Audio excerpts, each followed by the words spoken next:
Stay with us here at CNN News.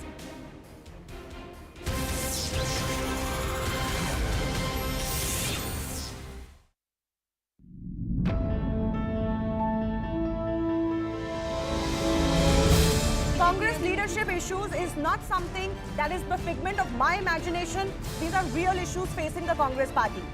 Just because somebody talks about it doesn't mean that you'll start hurting their personal and professional credibility. This is the problem in our system. In our system, you can catch the individual, you can't get the money back. And that's what individuals and entities, political parties, etc. are making use of. Can you today with a degree of certainty say that Mr. Gandhi is going to contest to be the next president of the Congress party? Because if he is not, then all that he is doing is taking away attention from whoever the next president of the Congress party is going to be. The easiest solution that the BBMP has taken so far is destroy the slums, but the builders, they have been given a free run. The political class is appearing to be subservient to the money power of the builder mafia.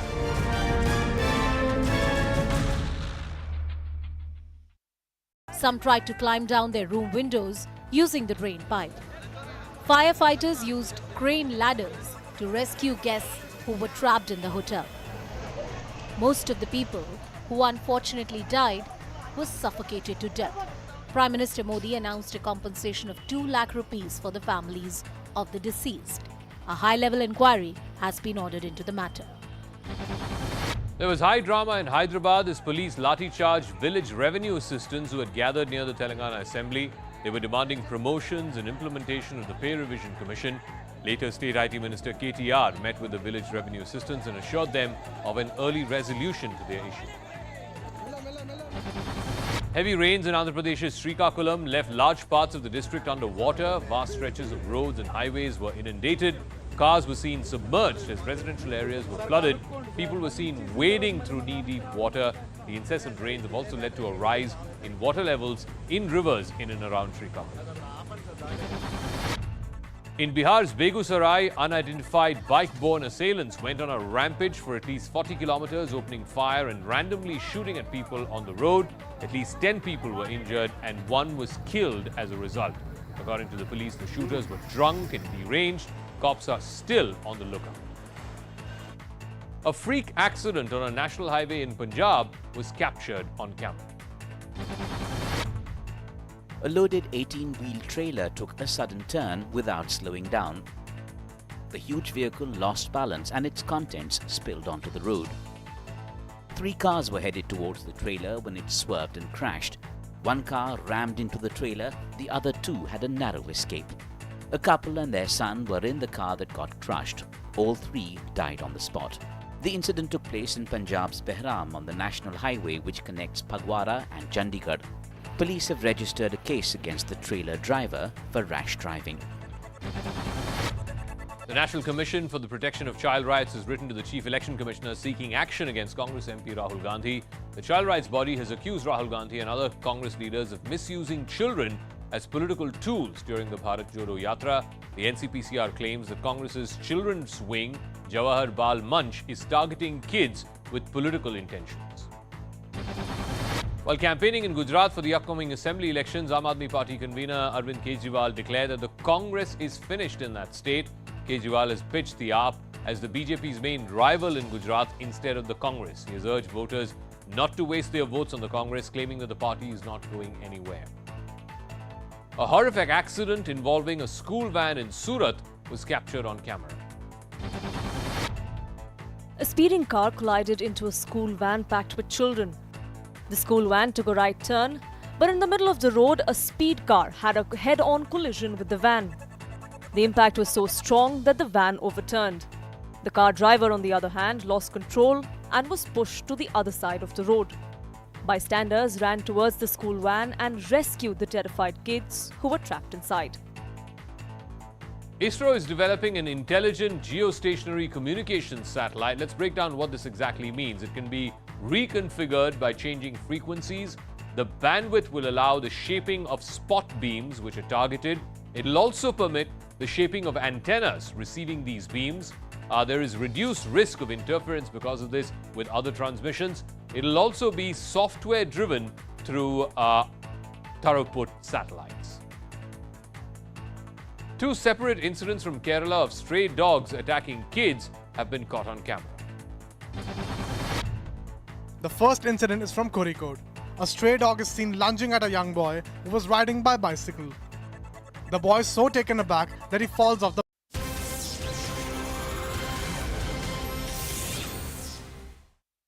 Welcome back. Let's dive into this news segment with some breaking input coming in from the state of Karnataka. A road asphalted for Prime Minister Modi's visit comes apart in just 10 days. Mangaluru's Kullur Bridge was asphalted for Modi's visit on September 2nd, but already potholes have started cropping up. The NHAI covers these potholes as soon as these photos started going viral on social media. Similar incidents have happened in Bengaluru earlier in this year as well. For more details, let's quickly go across to Harish Upadhyay, who's joining me on the phone line. Harish, is it the rains or is it shoddy construction?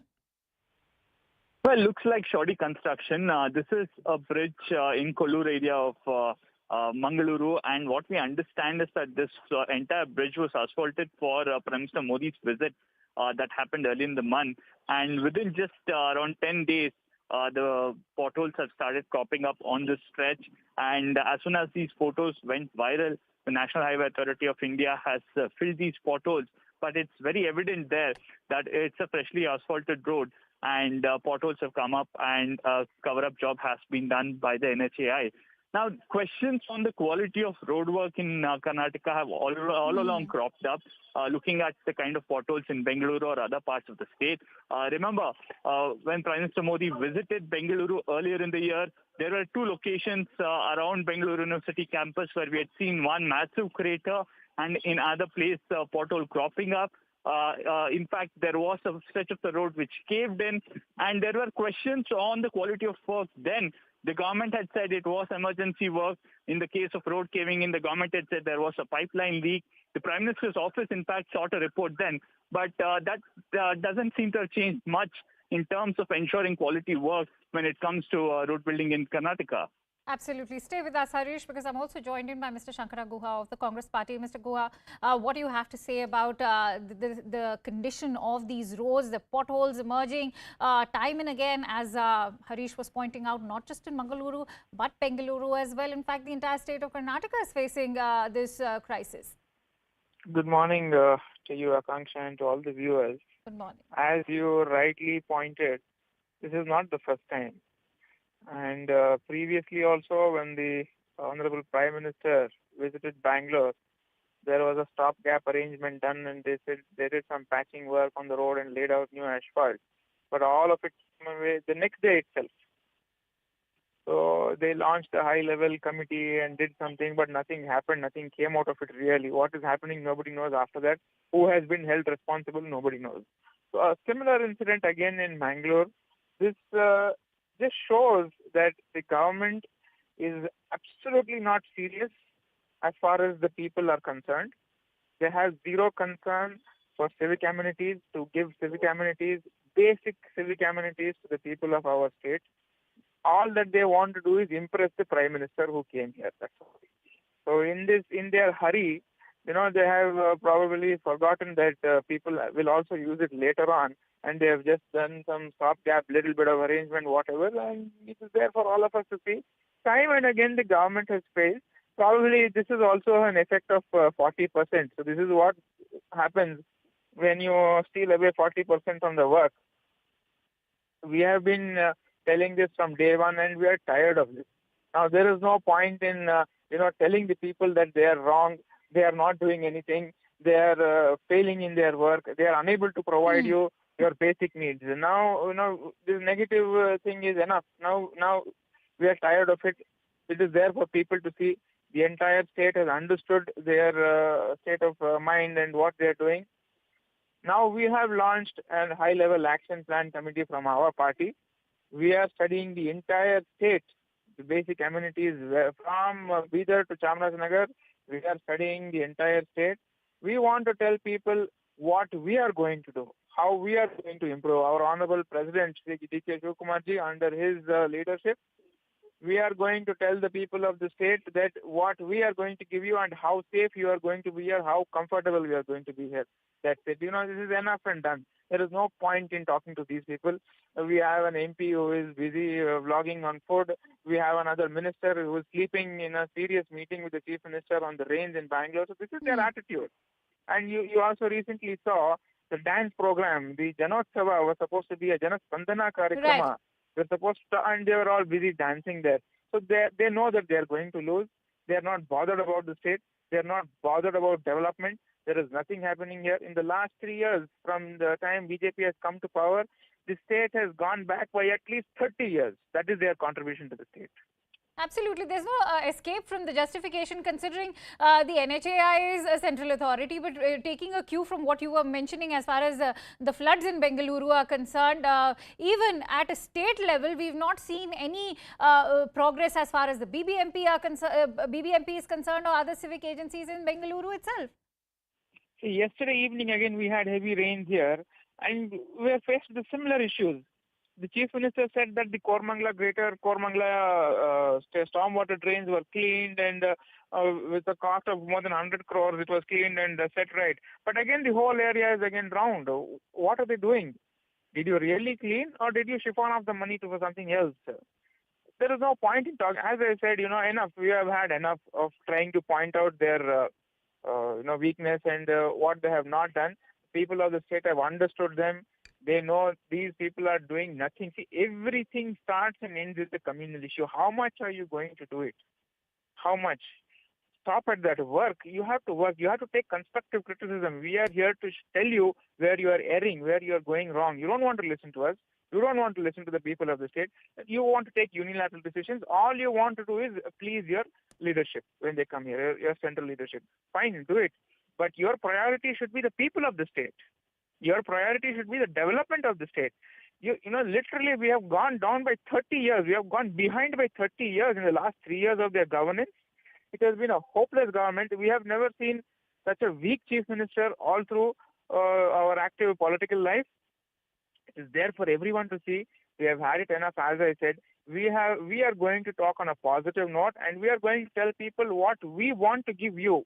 We want to give you exactly what you want. All you right. want traffic-free roads. You want pothole-free roads. We will give you that.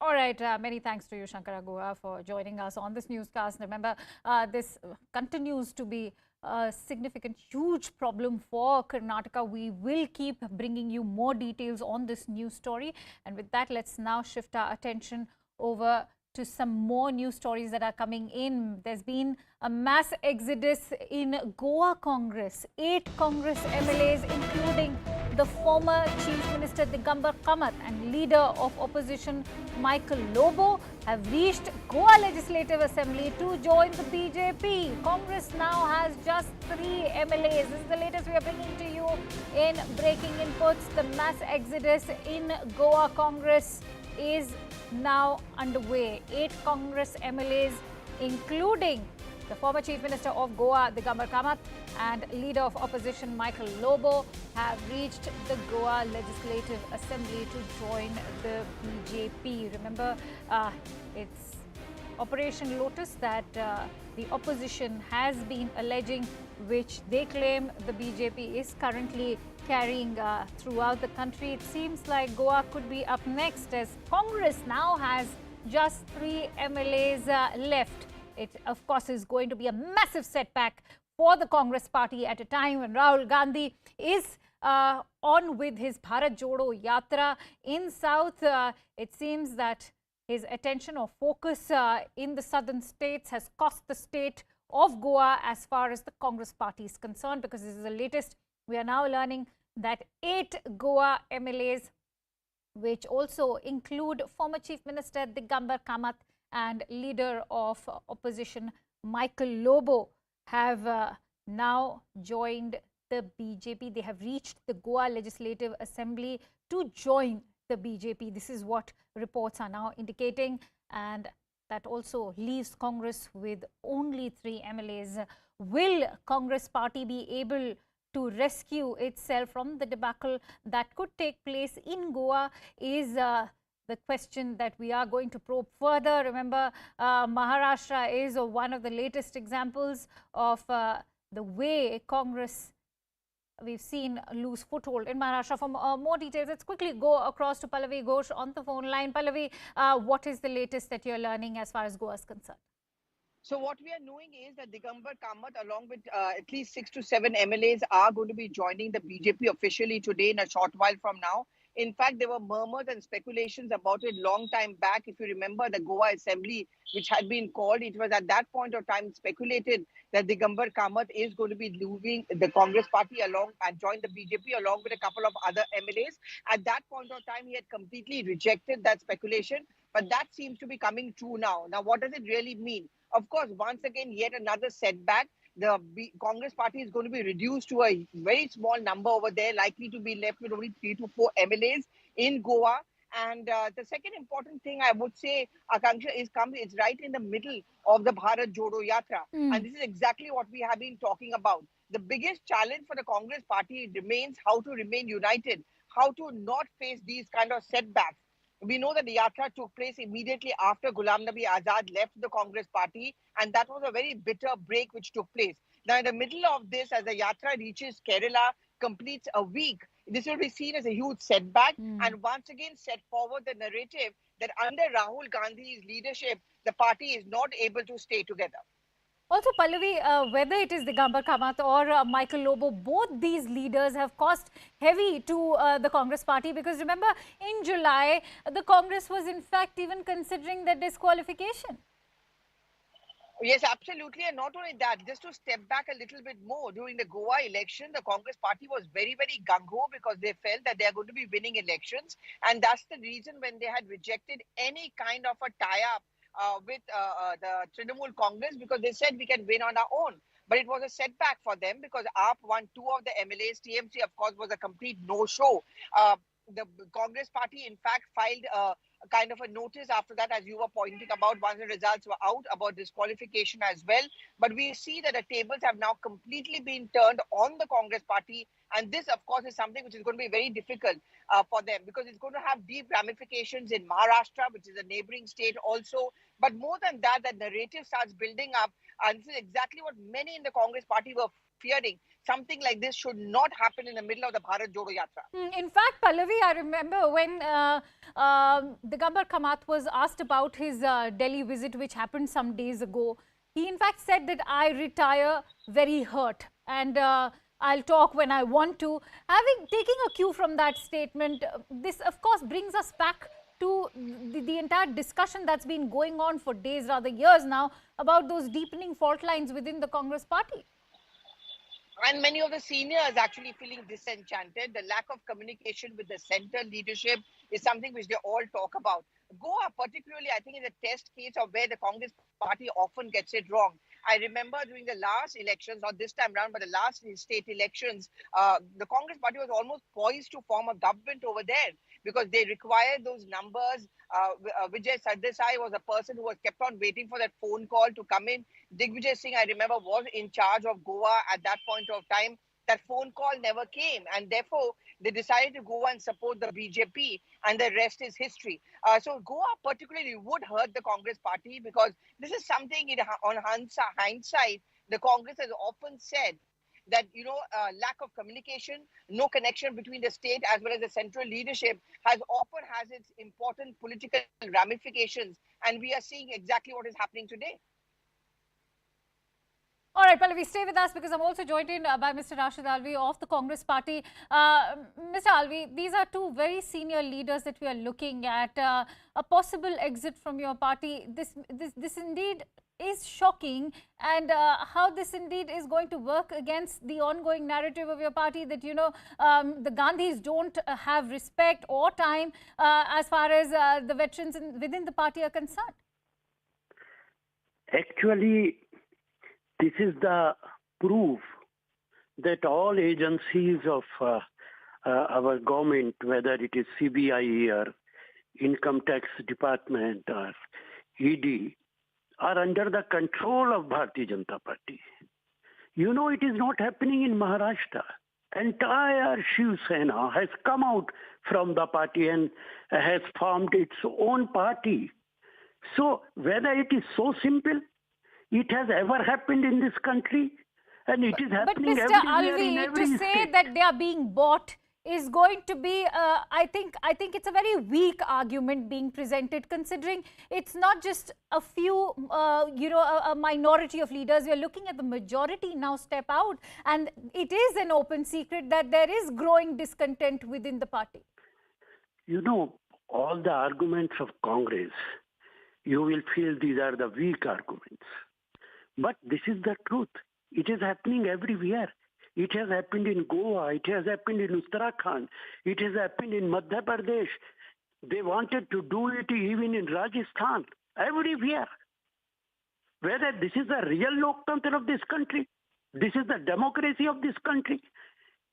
If we always say that BJP government is playing with the constitution and democracy of the country, and this is the proof, why these MLAs are going to join BJP? Exactly, that is the question. Why are, right, Mr. Alvi? Listen to me. Jitin Prasad joined Bharatiya Janata Party. Narendra Modi ji and meet him. You know what happened with Sanjay Singh from Amethi? What happened RPN Singh? What is the behavior of BJP? So why do you blame Congress Party? It is happening. Those who are joining Bharatiya Janata Party, they are joining under pressure. Nothing else. You're talking about senior leaders who have a standing on their own, and they're going to be joining under pressure. That argument again falls flat, Mr. Alvi. On that note, I'm sure there's somebody to support you on this newscast. I'm joined in by Mr. Sanjay Jha as well. Mr. Jha, what would you like to say in the Congress's defense? What kind of pressure are we looking at? Is this about pressure tactics from the BJP, or let's talk about those deepening cracks within the Congress party? How many can be lured by money? How many are going to be succumbing to pressure tactics? We've seen the G23 senior leaders like Ghulam Nabi Azad. Are you going to say these are the kind of leaders who are succumbing to pressure tactics by the BJP? Well, you know, there are always two sides to a story or two sides to a coin. You're absolutely right. One is the unethical, immoral, unprincipled, behavior of the BJP to place Operation Lotus has now become a 24/7 game. So that is one part of the story which we must strongly condemn. Please do not ever credit this as Chanakya Niti, etc. It is the death of democracy. It is a destruction, in my opinion, of a free and a healthy political environment. On the other hand, there is the problem with the Congress, and I believe that, you just had elections recently, and what kind of leaders are giving tickets to fight elections that they're not willing to be in the opposition. And Goa, in my opinion, has become a manifestation of the worst form of Ayaram, Gayaram politics. We know what happened before the elections, and look at what's happening now, which means that there is no one willing to stay and fight for the voice of the common man. The opposition has a purpose in any democracy, right? You're supposed to keep the government in check. You are there to make sure that, people's rights are being protected, because the government can get autocratic and authoritarian. Now, here you have leaders of the Congress who allegedly, and I don't know how far is this report 100% true, but they look like they are likely to move to the BJP. Now, look at the scam here. I'm glad you're discussing this today. How does it reflect on the BJP? You're already in power. You have absolute majority. Why would you need to hijack or appropriate MLAs from another party? Why do you need to do that? Number one. And as far as the Congress is concerned, clearly there is something missing in the entire jigsaw puzzle, that the people are not willing to fight hard and remain in the opposition for the next 5 years and find a way to come back through, other elections that will happen in between, maybe the Lok Sabha, maybe the, other municipal and corporate elections, and then find out a way to come back in power 5 years later. So I think this is a very poor exhibition of the kind of democracy India has become. And it is a stigma on the BJP, and it is a shame on the opposition. But Mr. Jha, you're talking about this being a reflection on the BJP and that we shouldn't talk about Chanakya Niti, but isn't all politics based on Chanakya Niti? All's fair in love and war, as they say. And having said that, it's no secret that there was a disqualification petition against Lobo and the Digambar Kamath. Why wouldn't they be pulled in by the BJP then? Well, I want to be very honest with you. I think we should never normalize what I call as just a repugnant, reprehensible politics of horse trading. If we do that, let me tell you, Indian democracy will cease to exist because tomorrow the BJP will probably lose. And let's supposing it's a Congress combined, I am telling you with full responsibility on your show, I will never endorse this kind of politics, whether my party that I support or favor is in power or is in opposition. I think eventually, think about the people who voted for these MLAs, right? The people who voted wanted a Congress leader. And today, that leader is moving to the BJP. I mean, it is an insult to the voter. Imagine that tomorrow you vote for, say, X party, MLA or an MP, and that guy just defects to another party. I mean, it's an insult to your intelligence, to your standing in a line to vote after a few hours. And I think that, to my mind, is the real message that the people of India need to rise today and say, listen, if this guy defects from the party, I don't want this man to be in my constituency, which is why the bigger fundamental debate has to be that all the right, anti-defection law needs to be Jha, changed. hold on to those thoughts. I'm also joined in by Mr. Lakshmikant Parsekar, who is the former CM of Goa. Mr. Parsekar, you must have just heard what Mr. Jha has to say. His argument is that what the BJP is doing by indulging in horse trading is highly condemnable. Do you think that the BJP is indulging in that condemnable act, or is it just milking those fault lines within the Congress party? Look, first and foremost, let me tell you, I am ignorant about it. But even though I am ignorant about today's happening, I am sure this would have happened someday or the other, because the so-called leaders from Congress were almost in BJP. They were waiting for the magic figure of 8. Probably if they have got that, they would cross anytime. It could be today, tomorrow, or as you say, it has happened. It might have happened also. No, they are reporting to the Assembly, Goa Assembly. That's what we are learning of, and this might just happen today. Their magic figure, they have reached the magic figure. Right. They must have reached. Right, but Mr. Parsekar, I'd like to have your opinion on the Congress party now, crying foul and saying that this practice of the BJP, or rather Operation Lotus, that they are conducting in the entire country is very unethical. So, I do not know who is handling it, but whoever may be responsible, it is a very wrong precedence in the democracy and in the politics of Goa. That much I would say. But how do you view it when there is discontent within the party? We've seen veteran leaders within the Congress party, including those of the G23, step out and openly voice their angst. Why aren't the Gandhis sitting up and smelling the coffee? We've seen this not only when transparency regarding the party's presidential polls is concerned. We've seen discontent being voiced with regards to a host of issues over here. And we can see Rahul Gandhi right now is busy with his Bharat Jodo Yatra, and this indeed is going to cost him heavy as far as the state of Goa is concerned. No, as regards Goa is concerned, I think with the support of 25 MLAs earlier and some additional 8 more MLAs, the tally of the ruling government will go to 33 out of 40. It will reach something like 82 or 83% of the. All right, many thanks to you, Mr. Parsekar, for speaking to us. Let's listen into what Kumaraswamy has to say as far as the Hindi Divas ಆಚರಣೆ ಮಾಡಬೇಕು ಅಂತ ಹೇಳಿ ಕೇಂದ್ರ ಸರ್ಕಾರದ ಇವತ್ತಿನ ಒಂದು ಆಚರಣೆ ಮಾಡಲಿಕ್ಕೆ ನೋಟಿದ್ದಾರೆ. ಅದಕ್ಕೆ ನಮ್ಮ ತೀವ್ರ ವಿರೋಧ ಇದೆ. ಸ್ವಾತಂತ್ರ್ಯ ಬಂದು 75 ವರ್ಷಗಳ ನಂತರವೂ ಈ ದೇಶದಲ್ಲಿ ನಾನಾ ಭಾಷೆಗಳನ್ನು ಮಾತನಾಡ್ತಕ್ಕಂಥ ಹಲವಾರು ರಾಜ್ಯದ ನಾಗರಿಕರು ಒಂದು ಕುಟುಂಬವಾಗಿ ಈಗಾಗಲೇ ಅಮೃತ ಮಹೋತ್ಸವವನ್ನು ನಾವೇನು ಗುರಿ ಮುಟ್ಟಿದ್ದೇವೆ. ಸ್ವಾತಂತ್ರ್ಯದ ನಂತರ ನಾವೆಲ್ಲರೂ ಒಂದು ಒಟ್ಟು ಕುಟುಂಬವಾಗಿ ಬದುಕ್ತಾ ಇದ್ದೇವೆ. ಒಂದು ಭಾಷೆ ಒಂದು ರಾಷ್ಟ್ರ ಅಂತಕ್ಕಂಥ ಘೋಷಣೆಯನ್ನು ಈಗಿನ ಗೃಹ ಸಚಿವರ ಹೇಳಿಕೆ ಇದು ಕೇವಲ ರಾಜಕೀಯದ ಅವರ ಒಂದು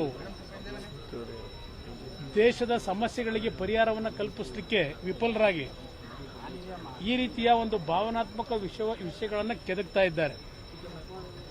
ಸ್ವಾತಂತ್ರ್ಯ ಬಂದ ನಂತರದ ದಿನಗಳಲ್ಲಿ ಆಗಿನ ಕೇಂದ್ರ ಸರ್ಕಾರವೂ ಸಹ ಹಿಂದಿ ಭಾಷೆಯನ್ನು ದೇಶದಲ್ಲಿ ಏರಬೇಕು ಅಂತೇಳಿ ಪ್ರಯತ್ನಪಟ್ಟು ವಿಫಲರಾಗಿರ್ತಕ್ಕಂಥ ಸಂಘರ್ಷಗಳಿಗೆ ಎಡೆ ಮಾಡಿಕೊಟ್ಟಂಥ ಘಟನೆಗಳು ನಮ್ಮ ಮುಂದೆ ಇದ್ದಾವೆ.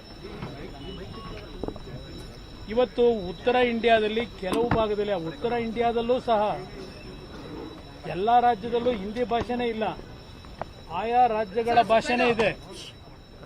ಬಿಹಾರಕ್ಕೆ ಹೋದರೆ ಭೋಜ್ಪುರಿ ಇದೆ, ಗುಜರಾತ್ಗೆ ಹೋದರೆ ಗುಜರಾತಿ ಲ್ಯಾಂಗ್ವೇಜ್ ಇದೆ, ಹರಿಯಾಣ ಹೋದರೆ ಒರಿಸ್ಸಾಗೆ ಹೋದರೆ ಒರಿಯಾ ಲ್ಯಾಂಗ್ವೇಜ್ ಇದೆ. ಹೀಗೆ ಸುಮಾರು 56 ಭಾಷೆಗಳು ಪ್ರಮುಖವಾಗಿ ಈ ದೇಶದಲ್ಲಿ ನಾವೇನು ಭಾಷಿಕರಿದ್ದಾರೆ. ಸಾವಿರಾರು ವರ್ಷಗಳ ಇತಿಹಾಸ ಇರತಕ್ಕಂಥ ಈ ಒಂದು ಭಾಷೆಯ ಒಂದು ಕರ್ತನ ಇಸಿರ್ತಕ್ಕಂಥ ಕೆಲಸಕ್ಕೆ ಈಗಿನ ಕೇಂದ್ರ ಸರ್ಕಾರ ಏನು ಹೊರಟಿದೆ ಇದನ್ನ ನಾವು ತೀವ್ರವಾಗಿ ಖಂಡಿಸ್ತಾ ಇದ್ದೇವೆ. ಹಿಂದಿ ದಿವಸ ಆಚರಣೆ ಮಾಡಲಿಕ್ಕೆ ದೇಶದ ಜನತೆಯ ತೆರಿಗೆ ಹಣವನ್ನ ಸ್ವೇಚ್ಛಾಚಾರವಾಗಿ ಖರ್ಚು ಮಾಡ್ತಕ್ಕಂಥದ್ದು ಇವತ್ತು ಎಷ್ಟು ನ್ಯಾಯ ಅಂತಕ್ಕಂಥದ್ದು. ದೇಶದಲ್ಲಿ ಹಲವಾರು ಭಾಗದಲ್ಲಿ ಪ್ರವಾಹದಲ್ಲಿ ಜನ ತತ್ತರಿಸಿರುವುದು, ಬಿಹಾರದಲ್ಲಿರ್ಬೋದು, ಗುಜರಾತ್ನಲ್ಲೇ ಇರ್ಬೋದು, ರಾಜ್ಯಗಳ ನೆರೆ ಹಾವಳಿಯ ಒಂದು ಸಮಸ್ಯೆಗೆ ತುತ್ತಾಗಿರತಕ್ಕಂಥ ನಾಗರಿಕರ ಅವರ ಒಂದು ರಕ್ಷಣೆಗೆ ಬರದೇ ಇರತಕ್ಕಂಥ ಈ ಸರ್ಕಾರಗಳು ಈ ಭಾಷೆಯ ವಿಷಯವನ್ನು ಮುಂದಿಟ್ಟು ಇವತ್ತೇನು ಈ ರೀತಿಯ ಒಂದು ದೇಶದಲ್ಲಿ ಒಂದು ಭಾವೈಕ್ಯತೆಗೆ ಒಂದು ಕುಂಠಿತ ಬರ್ತಕ್ಕಂಥ ರೀತಿಯಲ್ಲಿ ಸಾಮರಸ್ಯವನ್ನು ಮಾಡತಕ್ಕಂಥ ರೀತಿಯ ವಾತಾವರಣ ನಿರ್ಮಾಣ ಮಾಡಿಕೊಂಡಿದ್ದಾರೆ. ನಮ್ಮೆಲ್ಲ ಕನ್ನಡಿಗರ ವಿಚಾರ ಅಂತಕ್ಕಂಥ ಹೇಳಿಕ್ಕೆ ಬಯಸ್ತೀನಿ.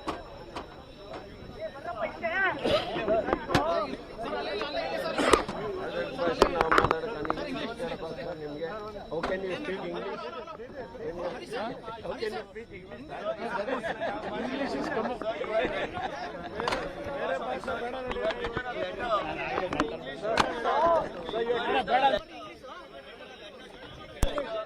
All right.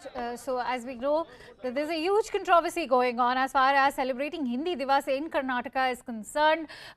We all know that H.D. Kumaraswamy even wrote a letter requesting for this Divas not to be celebrated. And he wrote this letter to the CM of Karnataka, CM Bommai, where he said that this was a wastage of the taxpayers' money, something that he's also elaborated while addressing the press right now, as he was. And we know that the JDS is protesting outside the assembly today. They are protesting against the Hindi Divas. Remember, this entire controversy has now escalated outside the state of Karnataka. Let's also listen in to what Kumaraswamy had to say. In this country, Not in Karnataka.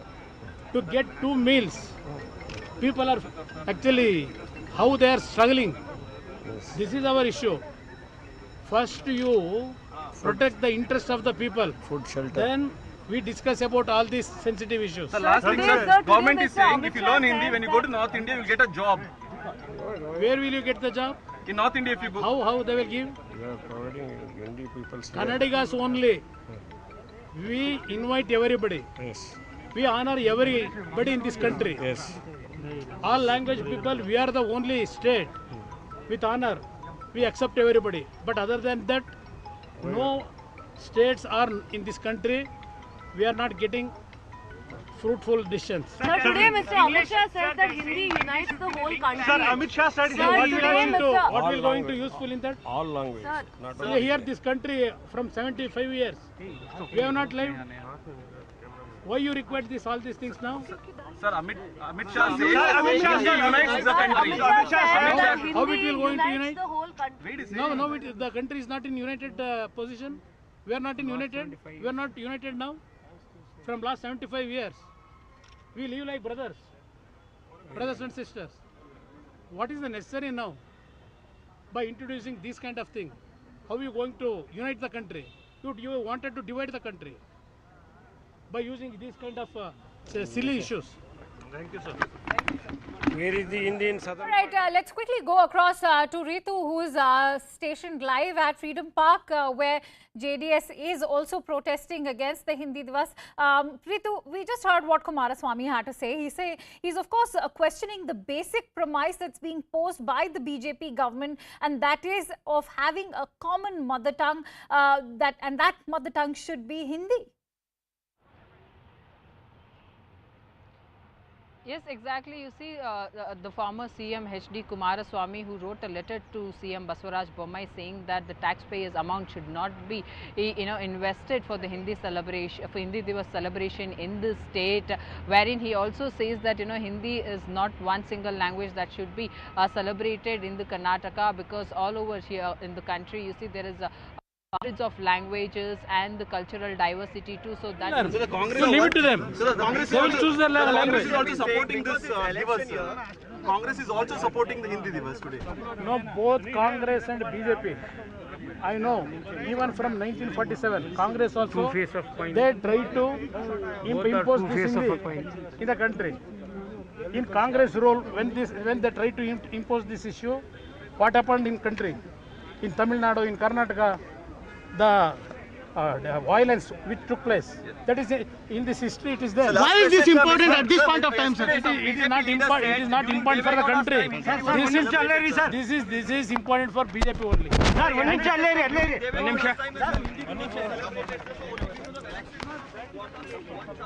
All right, let's quickly go back to Ritu. Ritu, we heard Kumaraswamy again, and he's not only now crying foul against the BJP.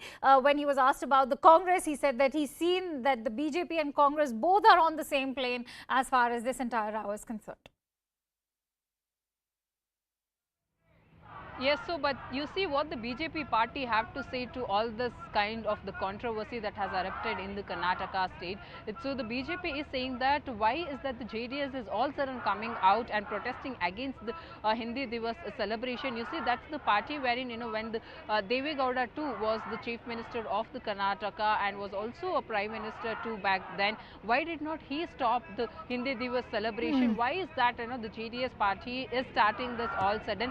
And also when the Congress party was ruling in the union government, there was still a Hindi celebration that was taking place. Then too the Congress party did not oppose. So thus both the parties coming out openly like this, it's completely for the political gain is what the BJP party have to say. But as said, I am stationed in front of the Freedom Park, where you see now the Karnataka Rakshana. All right, thank you, Ritu. We have some breaking inputs coming in on Goa. The first picture of those 8 Congress MLAs who have defected from the Congress party has surfaced, and this image shows those 8 Congress MLAs with Dr. Pramod Sawant, the Chief Minister of Goa. We'll bring that image to you in just a bit, but this is the breaking input that we are now bringing to you as far as the Goa story is concerned. There you have it. Those 8 MLAs meeting with Dr. Pramod Sawant, the Goa CM. It seems like the defection is almost finalized, and in some time from now, we should be getting news of the Congress again meeting yet another debacle as far as the state of Goa is concerned. Remember, the timing remains extremely crucial. This at a time when Rahul Gandhi, the scion of the Congress party, is currently holding the Bharat Jodo Yatra in the southern states, and after 1 week in Tamil Nadu, he'll be reaching Kerala, the state of Kerala. This is what we're bringing to you, is happening in Goa. 8 of those Congress MLAs, including the former Goa CM Digambar Kamath and Mr. Lobo as well. So let's quickly go across to our political editor Pallavi. At the same time, we're getting some more breaking inputs as far as Jacqueline Fernandez is concerned. She's reaching the EOW office of the Delhi police. These are the latest visuals that we are bringing to you. Remember, we were telling you about Jacqueline Fernandez preparing a strong defense as advised by her lawyer, Prashant Patil. There you have it. She's entered the EOW wing of the Delhi police at Mandir Marg. Jacqueline Fernandez all set to be questioned by the EOW, the Economic Offences Wing of the Delhi police. Let's quickly go across to Siddhant. Siddhant, we can see that she has now arrived at the Delhi police office. For how long should we expect the questioning to go on? And the line of questioning also please share with us. Well, we can expect questioning to go on till late in the evening, and it is going to be quite a long day for Jacqueline Fernandez because she is appearing before Delhi Police EOW for the first time. So till now, she was examined by Enforcement Directorate in money laundering case. She has been charge sheeted also. Now this is a Delhi Police FIR which was registered under MCOCA. Now MCOCA is also a stringent act to counter organized crime existing in the country. Now this FIR was lodged under MCOCA almost a year back, and in the same FIR only Sukesh Chandrashekhar was arrested, and for a long time this investigation in this FIR was kept on hold because ED Enforcement Directorate was doing money laundering, was doing investigation in money laundering angle. So now the investigation has been resumed. One charge sheet has already been filed in the case. Now EOW is planning to file another charge sheet post Jacqueline Fernandez's statement. Pinky Irani has also been called in by police here. Both Jacqueline and Pinky Irani are going to be confronted. Pinky Irani plays a crucial role in this entire case because she was the one who got Jacqueline Fernandez introduced to Sukesh Chandrashekhar. She was the one who introduced Nora Fatehi, Bhumi Pednekar and other actresses to Sukesh Chandrasekhar's wife. So she plays a very important role in this entire matter. In the month of January this year, she got bail and now she is out on bail. So both Pinky Irani and Jacqueline Fernandez are going to be confronted. Jacqueline will be questioned about her relationship with Sukesh Chandrasekhar, the gifts which she received, the loans which were given to Jacqueline Fernandez's relatives by Sukesh Chandrasekhar, Persian cats, Louis Vuitton, Chanel bags, and the questions will be related to this, and also that whether she was aware about Sukesh's criminal antecedents, whether she ignored them knowingly. So all these questions will be asked to Jacqueline Fernandez by Delhi Police today. Right, stay with us, Siddhant, because I'm also joined in by Ananya Bhatnagar, who will throw more light on the legalities of this entire case. Ananya, if you could take us through how today's questioning is going to differ, as far as the ED accusations in that charge sheet, that very crucial charge sheet that's concerned. We know that there's been a supplementary second charge sheet also filed by the ED. How is this going to differ, A, B, and how will today's EOW of the Delhi Police going to utilize that information that has been shared by the ED? Well, definitely all of this to be answered, but before that, something that we are hearing from the legal team for Jacqueline Fernandez is, first of all, Jacqueline entered almost 10 minutes back at the EOW office from the back gate, and the questioning in this particular matter has already begun. She and Pinky Irani would also be confronted by the EOW together. They both would be put together and questions would be asked, statements would be recorded, so that the police can actually draw as to what are the contradictions in both of their statements and the facts of this particular matter. Now, what the ED has shared with the EOW is with regards to the money trail, with regards to how Jacqueline has used all of these proceeds of crime. So what the EOW would essentially be investigating is how was this criminal conspiracy hatched, how and when Jacqueline was used by Sukesh Chandrashekhar to park these funds, to in fact transfer this money, and if at all Jacqueline has sent this money to somebody else apart from her family members, of course. If at all she has helped Sukesh park those funds. This would be the line of questioning that the EOW would be adopting. But what is very, very crucial at this point of time is that Jacqueline and Pinky Irani both would be confronted. Remember, Pinky Irani is the one who introduced Jacqueline Fernandez to Sukesh Chandrashekhar, and the whole purpose behind confronting both of them is to find a clear map as to how and when Jacqueline met Sukesh Chandrashekhar. What Jacqueline is trying to say, trying to play a victim card, actually correct or not? Because remember that not only has she indulged in taking gifts from Sukesh Chandrashekhar, but also we have to remember that she had deleted her phone records, and she had admitted in her statement before the Enforcement Directorate that she had deleted her phone records and the digital records were pertaining to Sukesh Chandrashekhar. In fact, the claim that she makes that she did not know about the criminal antecedents in her statement before the Enforcement Directorate under Section 50, which are clearly admissible before the court of law, she has stated that she also advised her staff to do the same, to delete all of the records. And in fact, in order to know about the criminal antecedents of Sukesh Chandrashekhar earlier, she had not only herself researched on this, but she had come across various articles on Google about Sukesh Chandrashekhar and how he used to operate from the jail and what all his criminal antecedents were. Apart from that, Pinky Irani too had warned Jacqueline Fernandez about Sukesh Chandrashekhar after she had got to know about the real identity of this person.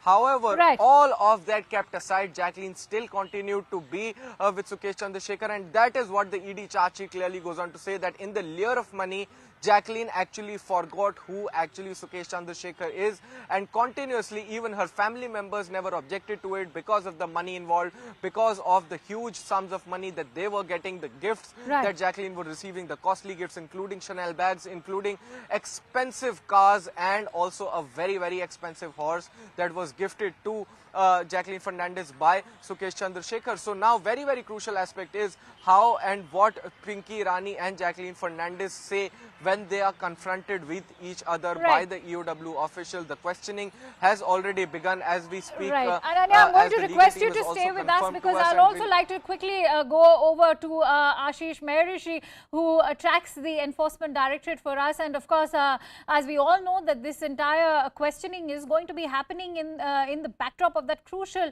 ED charge sheet, which has already been filed in this case. If I could come to you, Ashish, it's important to talk about how this entire case, the bone of contention of today's questioning per se, depends on the predicate offence and the establishment of that predicate offence, and how the EOW today will be borrowing a leaf from the investigations done by the ED. I know that this will be more to establish the criminal conspiracy of it, but how crucial has been the ED role so far?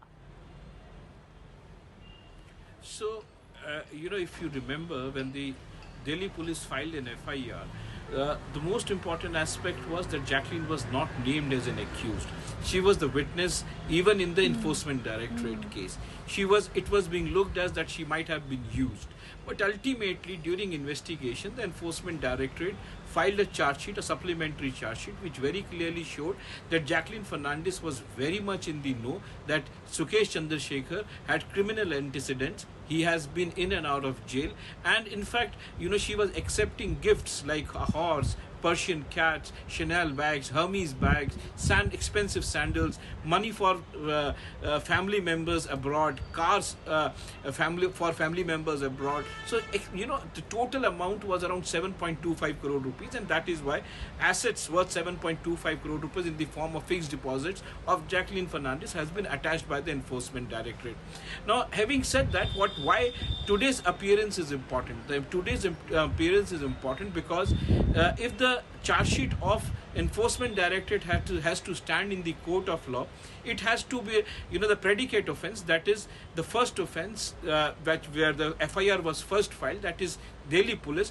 They also have to file a supplementary charge sheet suggesting that Jacqueline Fernandez was very much in the know that she was in touch with Sukesh Chandrashekhar despite knowing that he was in jail, and that is why she is being questioned. She is being questioned with Pinky Irani, and who's supposed to be known as also as Angel at times. That is why she's going to be confronted. Both are going to be confronted together, and then we can expect in days to come that EOW files another charge sheet where she's named as an accused again. So that charge sheet needs to stand, and for that they have to file, the EOW, Delhi police also have to file a supplementary charge sheet, and that is why today's questioning stands importance. Absolutely, and this is perhaps going to help the EOW and the ED together to build a watertight case against Jacqueline Fernandez. Remember, as we mentioned earlier as well, that there is going to be a hearing in September end as far as the Delhi's Patiala House Court is concerned,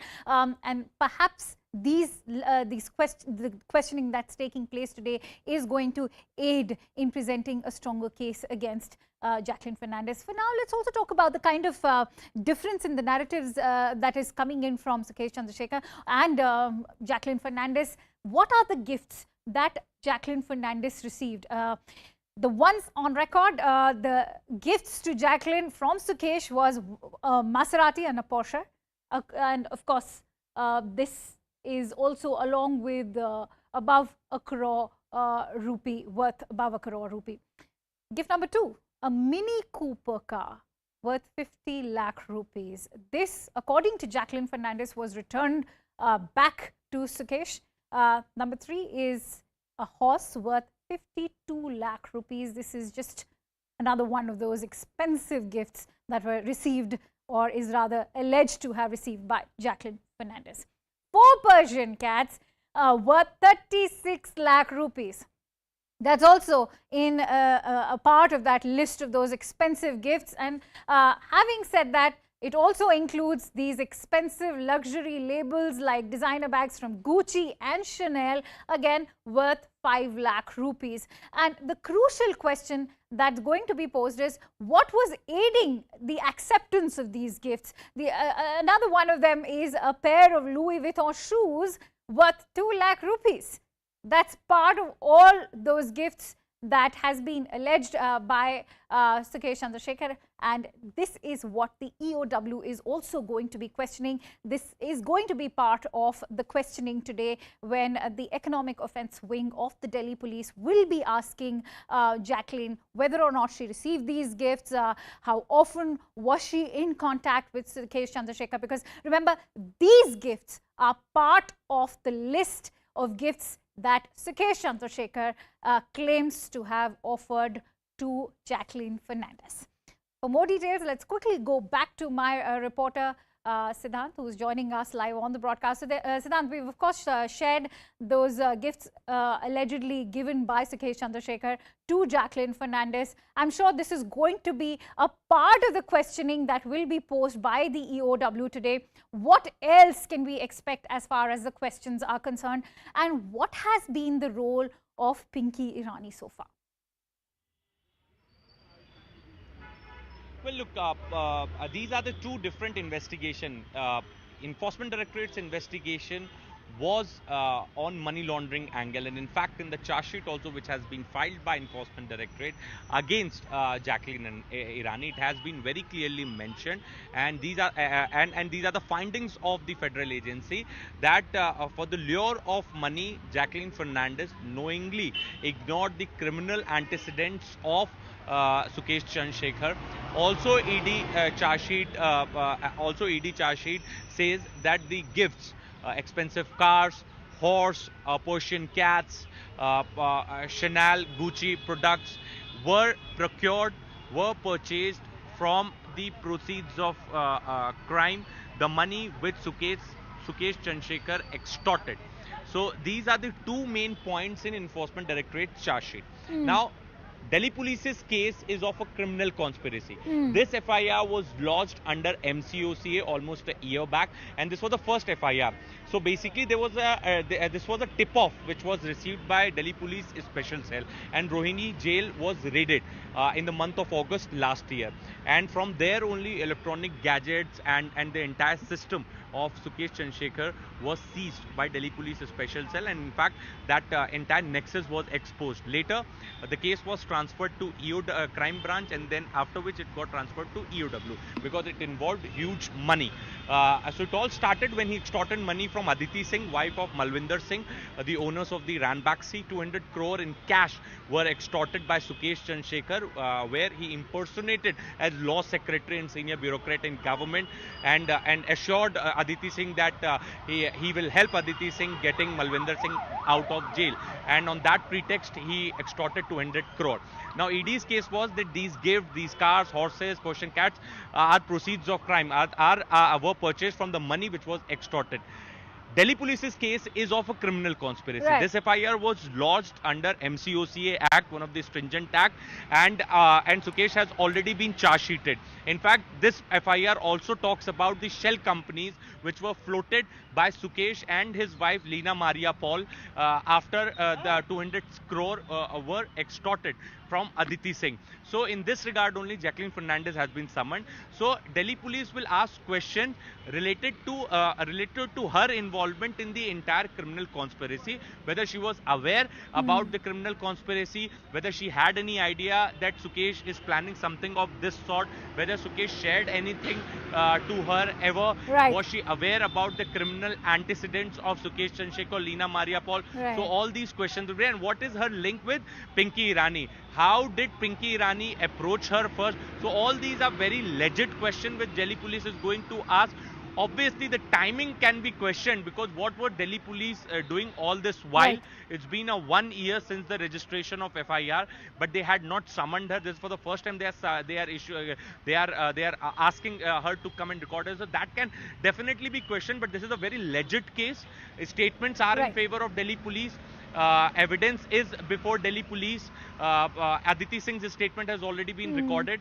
So it's a very legit case. Now it is up to Jacqueline. It would be interesting to And see you know, how Siddhant, she is what's going to interesting defend is to herself. establish the fact that, you know, why are we talking about it in terms of criminal conspiracy? The fact that Sukesh Chandrashekhar allegedly extorted 200 crore rupees from the wife of the former promoter of Fortis Healthcare, and that happens to be Shivinder Singh. Many thanks to you, Siddhant, and many thanks to Ashish Mehrishi as well as Ananya Bhatnagar for reporting live on this news story. We'll keep tracking this news story very closely. For now, it's time to slip into a short break as news and updates continue.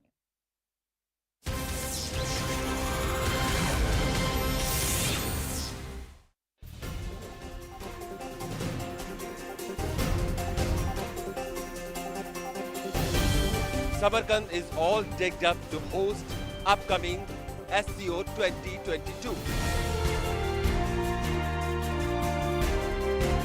Prime Minister Modi will be arriving in Samarkand on 15th of September to participate in the summit-level talks at SCO Summit. Pace. The Serious Fraud Investigation Office and Enforcement Directorate both are investigating predatory loan apps that use shell companies to launder money. Indian and Chinese troops have completed their disengagement from Patrol Point 15 in the Gogra Hot Springs. The process started on the 8th of September after discussions between the two sides during the 16th round of Corps Commander level talks. Both armies agreed to move back from their positions. The disengagement at PP-15 is a step forward in resolving the standoff in Ladakh. China has increased drone incursions into Taiwan's airspace, and the latest happens to be a Scorpion drone. It's a twin-tailed combat and spy UAV. Its range is about 6,000 kilometers. The maximum flight time is 35 hours. This drone is capable of firing a range of missiles. The drone flights are part of China's gray zone strategy against Taiwan. Nearly 50 Armenian soldiers have been killed in clashes with Azerbaijan. It's the worst clash between Armenia and Azerbaijan since both nations went to war 2 years ago. Armenia claimed that several towns along the border had been shelled by its neighbor. Azerbaijan said its military positions came under attack first. At the heart of the dispute is the region Nagorno-Karabakh. It's a part of Azerbaijan, but it's populated by ethnic Armenians. There is a religious divide as well. Armenia is a majority Christian country, while Azerbaijan is mostly Muslim. Even as his war on Ukraine drags on for 6 months, Putin is trying to play a peacemaker between Armenia and Azerbaijan. Russia claims it has brokered a ceasefire, but Armenia says the clashes have subsided, but not come to a complete halt. Ukraine's President Vladimir Zelensky says that Ukrainian forces had recaptured about 6,000 square kilometers of territory from Russia in a counter-offensive. Ukraine has claimed success in this lightning counter-offensive in Kharkiv, the second biggest city in Ukraine. It's also claimed significant gains in the Kherson region. There was high drama during Queen Elizabeth's funeral procession in Scotland. Here's why. All the 4 children of Queen Elizabeth, including King Charles III, were walking behind her coffin in Edinburgh. The streets were lined with mourners and well-wishers who were mostly silent as the somber procession passed. But suddenly one man was heard shouting, "Andrew, you're a sick old man." Police quickly swooped in and removed the man from the crowd. The 22-year-old was later arrested for breach of the peace. Meanwhile, preparations are underway for the Queen's funeral in London next week. Outside Buckingham Palace, a full-scale rehearsal procession took place, complete with the coffin on a horse-drawn carriage. Where at least 8 people were killed in a massive fire that happened in Secunderabad in Telangana. A fire broke out in an e-bike showroom and quickly spread to the hotel located above. The hotel staff and guests noticed the fire and the smoke emanating from the showroom below. They alerted the fire department. There were 25 occupants in the hotel when the blaze engulfed the building. Some tried to climb down their room windows using the drain pipe. Firefighters used crane ladders to rescue guests who were trapped in the hotel. Most of the people who unfortunately died were suffocated to death. Prime Minister Modi announced a compensation of 2. Welcome back. Let's dive into this new segment with some breaking inputs coming in from Goa. There's a big update coming in. The Congress legislature meeting took place earlier today. As we showed you that image of those 8 Goa MLAs meeting with Pramod Sawant, the CM of Goa. Now, 8 out of the total 11 Congress MLAs passed a resolution to merge the Goa Congress Party into the BJP. This is the latest that we're bringing to you. It's a big breaking news on Goa. The 8 Goa MLAs have from the Congress Party have passed a resolution to merge their party into the BJP. Indeed, a huge shocker for the Congress Party at a time when Rahul Gandhi is currently on with his Bharat Jodo Yatra in southern India, all set to reach Kerala after spending a week in Tamil Nadu. This is going to be a huge setback for the Congress Party. As we said, that the timing is very crucial of this debacle that's taken place for the Congress Party in the state of Goa. And that is the image that surfaced just some minutes ago of the CM of Goa meeting those 8 MLAs who have been, as we all informed you earlier, headed by the former Goa CM Digambar Kamath and also Mr. Lobo, another crucial leader as far as Goa Congress is concerned. This is indeed going to be a huge setback.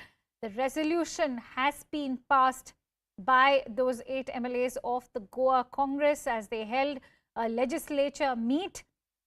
And of course, the resolution has been passed to merge the Goa Congress Party into the BJP.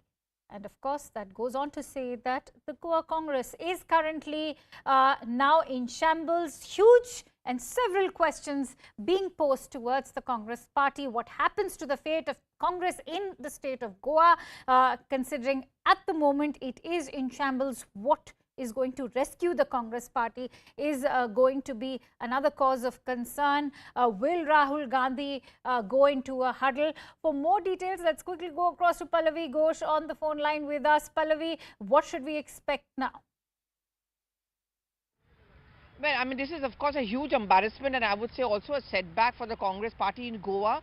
But this was something which was seen coming, because it's not the first time where the restlessness in Goa Congress was being felt, and we were reporting on this, but it was often dismissed off by the Congress party as fake news or mere speculation. Now what happens now is that if all of them officially join the BJP, there's just 3 Congress MLAs who are going to be left in the legislature, and also one doesn't know how long those 3 MLAs are actually going to stick around with the Congress. Now, we were talking about this earlier, if you remember. Goa particularly has been an example of where the Congress party's miscommunication between the central and the state leadership. I remember in the last electoral results also, they were waiting for a word coming in from Rahul Gandhi's office and from the central leadership to go ahead with some kind of an alliance.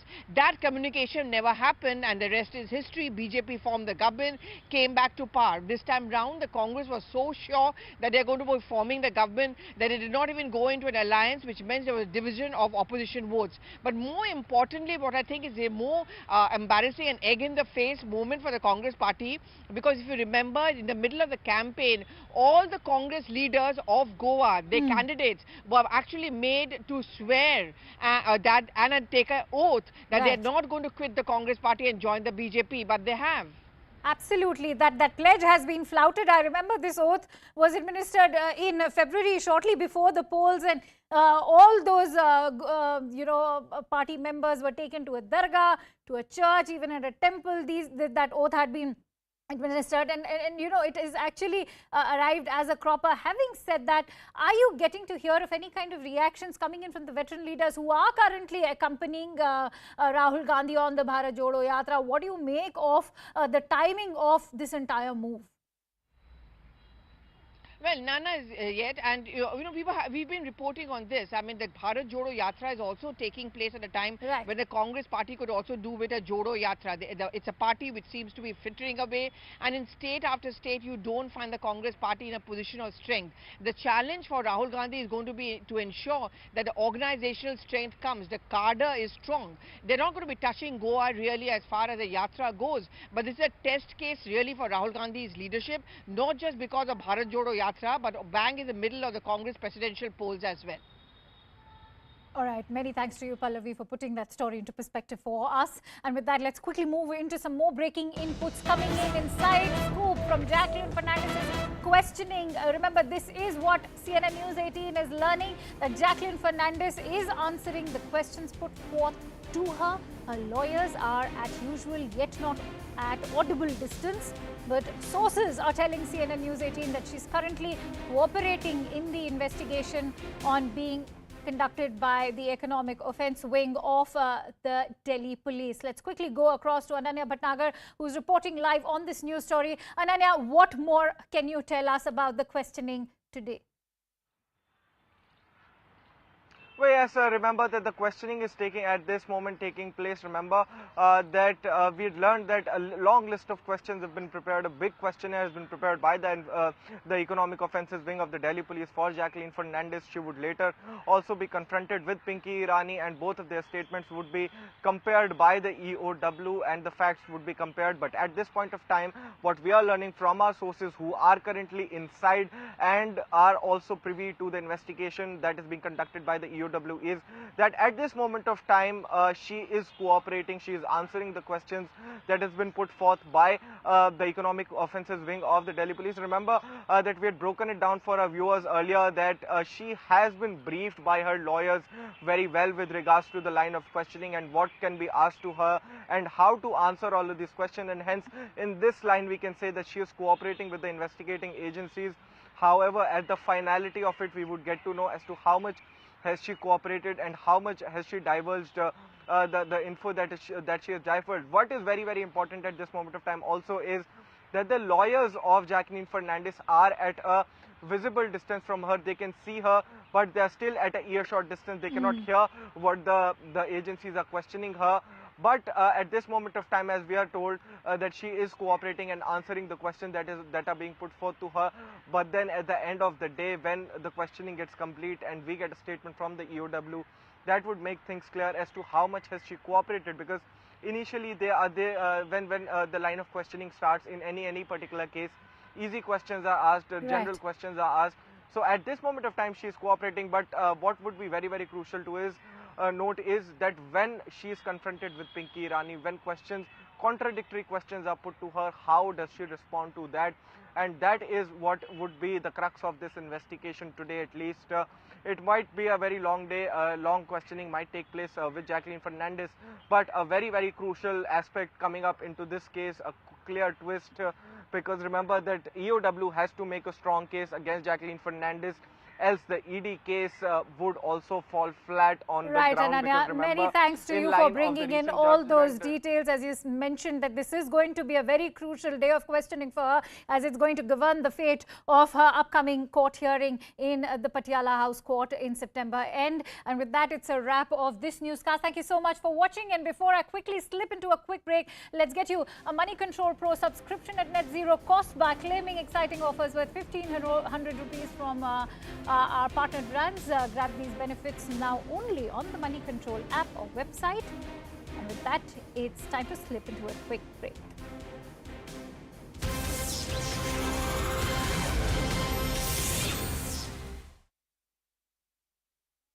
And implementation of the Pay Revision Commission. Later, State IT Minister KTR met with the village revenue assistants and assured them of an early resolution to their issue. Heavy rains in Andhra Pradesh's Srikakulam left large parts of the district under water. Vast stretches of roads and highways were inundated. Cars were seen submerged as residential areas were flooded. People were seen wading through knee-deep water. The incessant rains have also led to a rise in water levels in rivers in and around Srikakulam. In Bihar's Begusarai, unidentified bike-borne assailants went on a rampage for at least 40 kilometers, opening fire and randomly shooting at people on the road. At least 10 people were injured and one was killed as a result. According to the police, the shooters were drunk and deranged. Cops are still on the lookout. A freak accident on a national highway in Punjab was captured on camera. A loaded 18-wheel trailer took a sudden turn without slowing down. The huge vehicle lost balance and its contents spilled onto the road. 3 cars were headed towards the trailer when it swerved and crashed. 1 car rammed into the trailer, the other 2 had a narrow escape.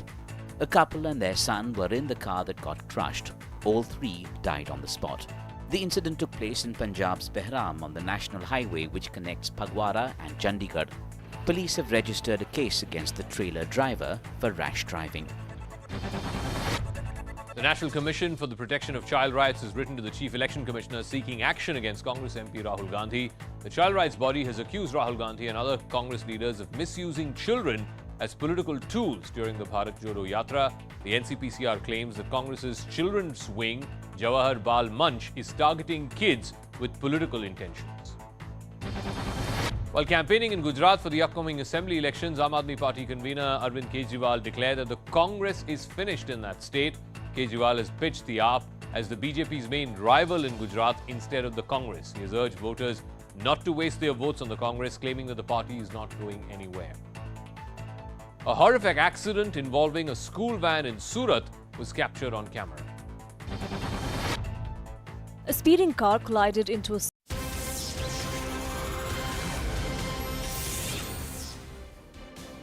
Welcome. Thank you so much for tuning in to CNN News 18. I'm Rihatul Siddiqui.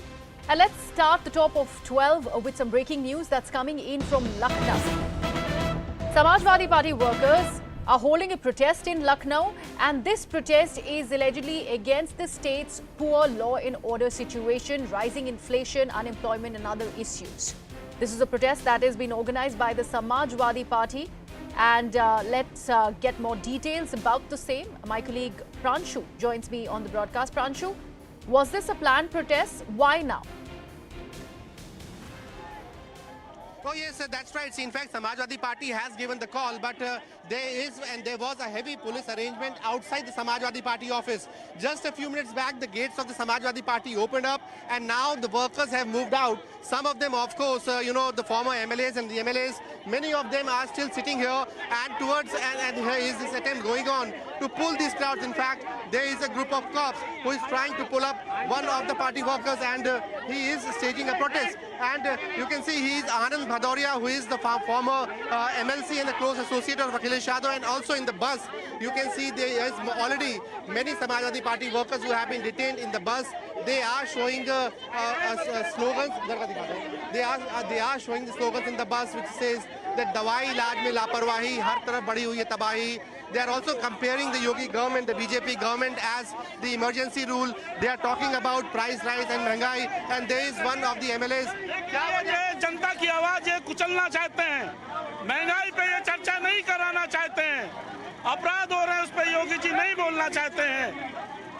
अब देखो हम लोग को निकलने तक नहीं दिया जा रहा है. So there you see, these MLAs and workers, they have been taken up in the bus. Most of them are Samajwadi Party legislators. So it was a call primarily of the Samajwadi Party's elected representatives, more than 100 in numbers, to try and take out this protest. But here outside the party office itself, every worker who is coming out of the party office is being detained, is being held, and you can see there is a lot of presence, a big presence of cops out here.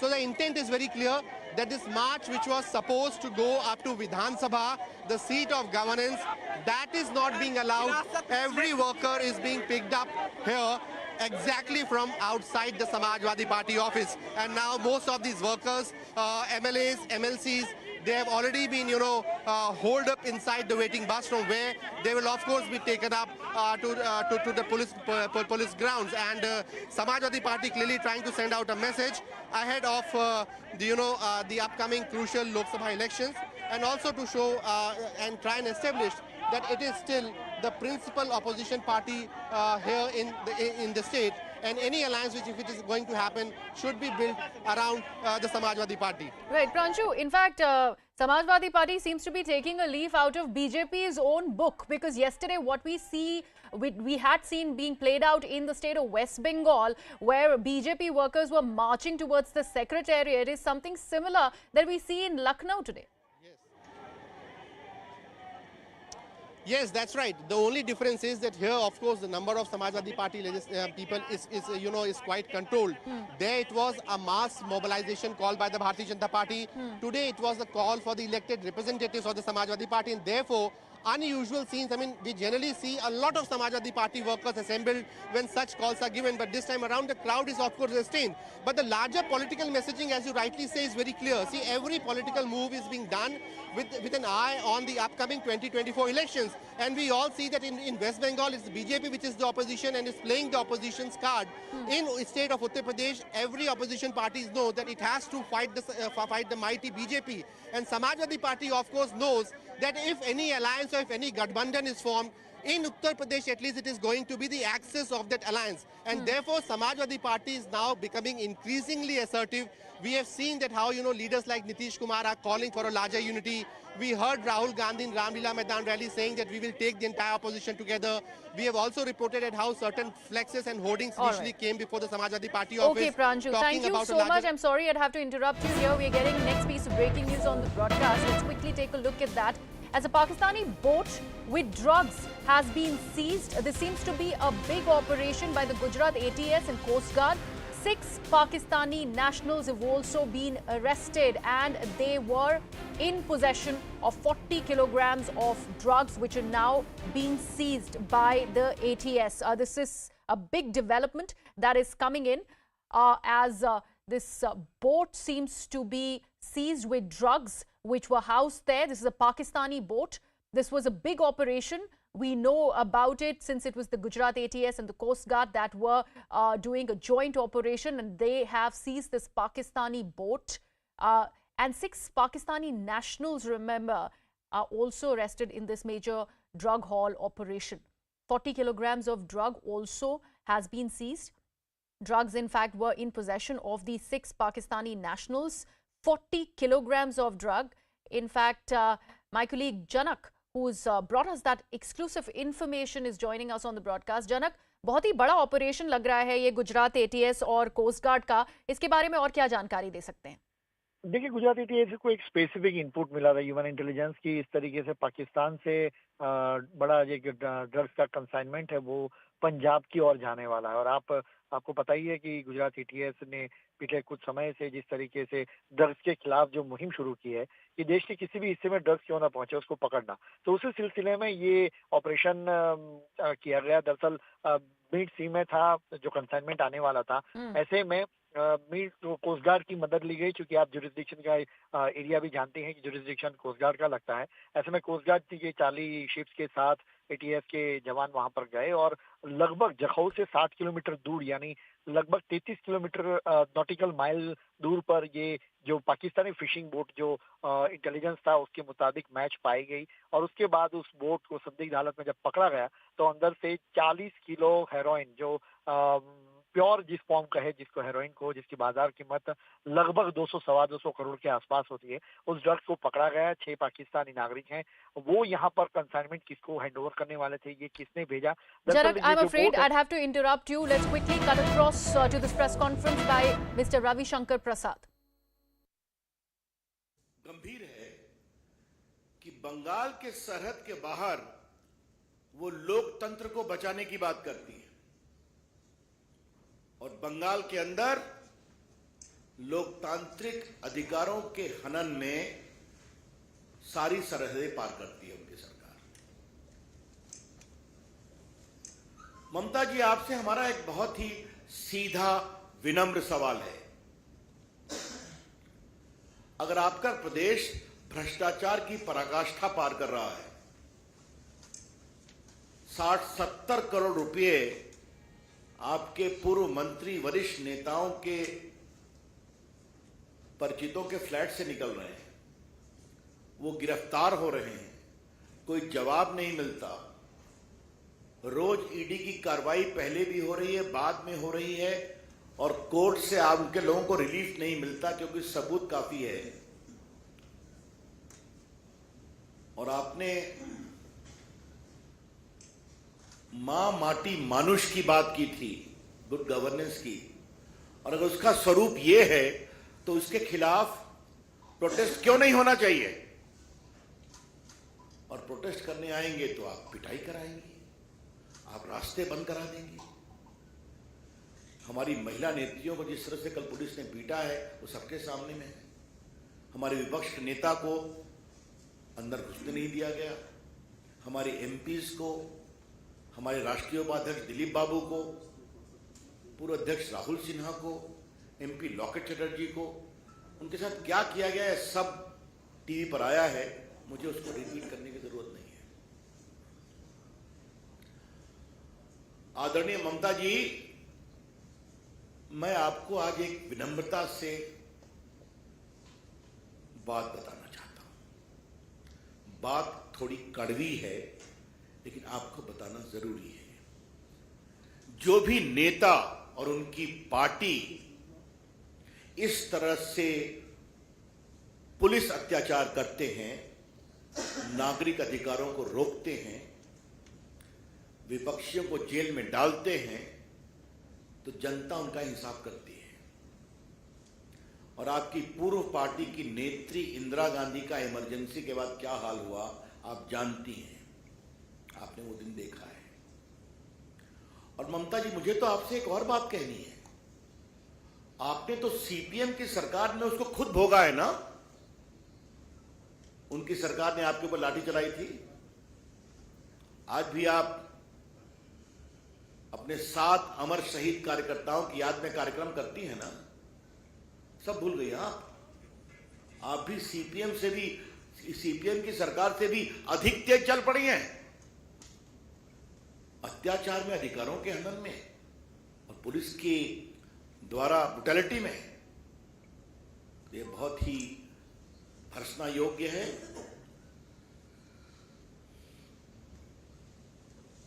ममता जी, ये आपका natural स्वभाव मुझे दिखाई नहीं पड़ रहा है। आप 3 बार की मुख्यमंत्री हैं। हम भी मानते हैं कि आप जमीन से उठी नेता हैं। आजकल आपको क्या हो गया है Mamata ji? All your reactions in the state of West Bengal is totally contrary to your own political evolution and also your suffering. जो व्यक्ति खुद लेफ्ट के अत्याचार से लड़ा हो, सफर किया हो, आज वो उससे अधिक अत्याचार भाजपा के ऊपर कर रहे हैं। क्या मतलब है इसका, ये हम जानना चाहते हैं। तो कुछ कहानी अंदर की है। क्या टीएमसी की पार्टी के अंदर की समस्या है? हा? क्या उत्तराधिकार की लड़ाई चल रही है, या टीएमसी के गुटों के अंदर काफी कशमकश चल रही है? क्या, मैं किसी का नाम नहीं लूंगा, मेरे संकेत स्पष्ट है मैं क्या कह रहा हूं। तो क्या उसके कारण समस्या हो रही है? तो उसको डाइवर्ट करने के लिए विपक्ष के ऊपर इतना बड़ा पुलिसिया अत्याचार किया जा रहा है। मैं बहुत विनम्रता से कहना चाहता हूं ममता जी को कि आपकी पार्टी और आपकी सरकार जितना भाजपा के नेताओं, भाजपा के काडर पर अत्याचार करेगी, भाजपा उतनी ही आगे बढ़ेगी।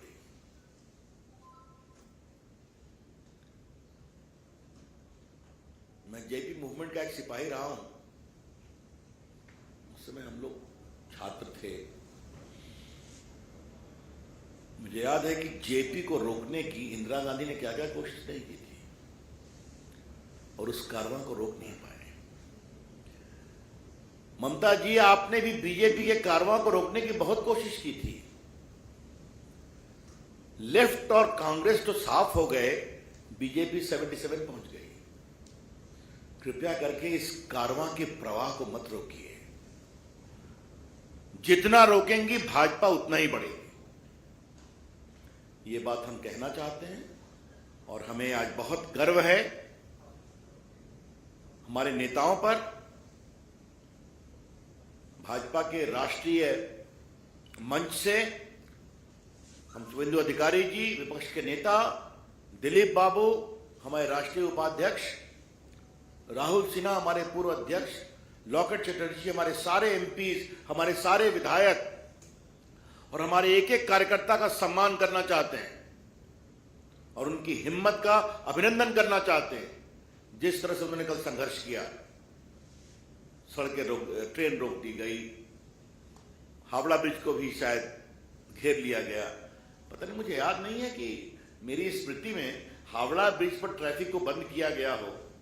ये तो मैंने नहीं देखा है, बैरिकेड्स।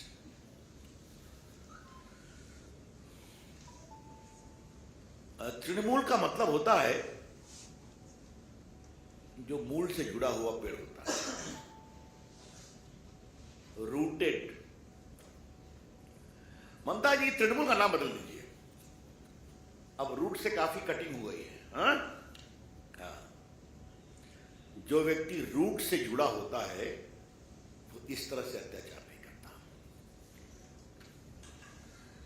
मित्रों, हमारे लगभग 1000 कार्यकर्ता घायल हैं। 400 कार्यकर्ता हमारे हॉस्पिटलाइज हुए, जहां इनिशियल ट्रीटमेंट के बाद उनको छोड़ा गया। हमारे 30 कार्यकर्ता अभी भी हॉस्पिटल में हैं, इनको गंभीर चोट लगी है। और बाकी हावड़ा स्टेशन पर सुकांता मजुमदार, संतरागाछी में शुभेंदु अधिकारी, स्कॉट से दिलीप घोष से चले जाना था, लेकिन पुलिस ने तीनों को रोका। हमारे विपक्ष के नेता, हमारे प्रदेश के अध्यक्ष, मतलब हमारे जो भी मतभेद रहे अग्निपथ को लेके, बट एक बार ही केंद्र सरकार ने लागू कर दी है, हम उसको पूरा सपोर्ट करेंगे।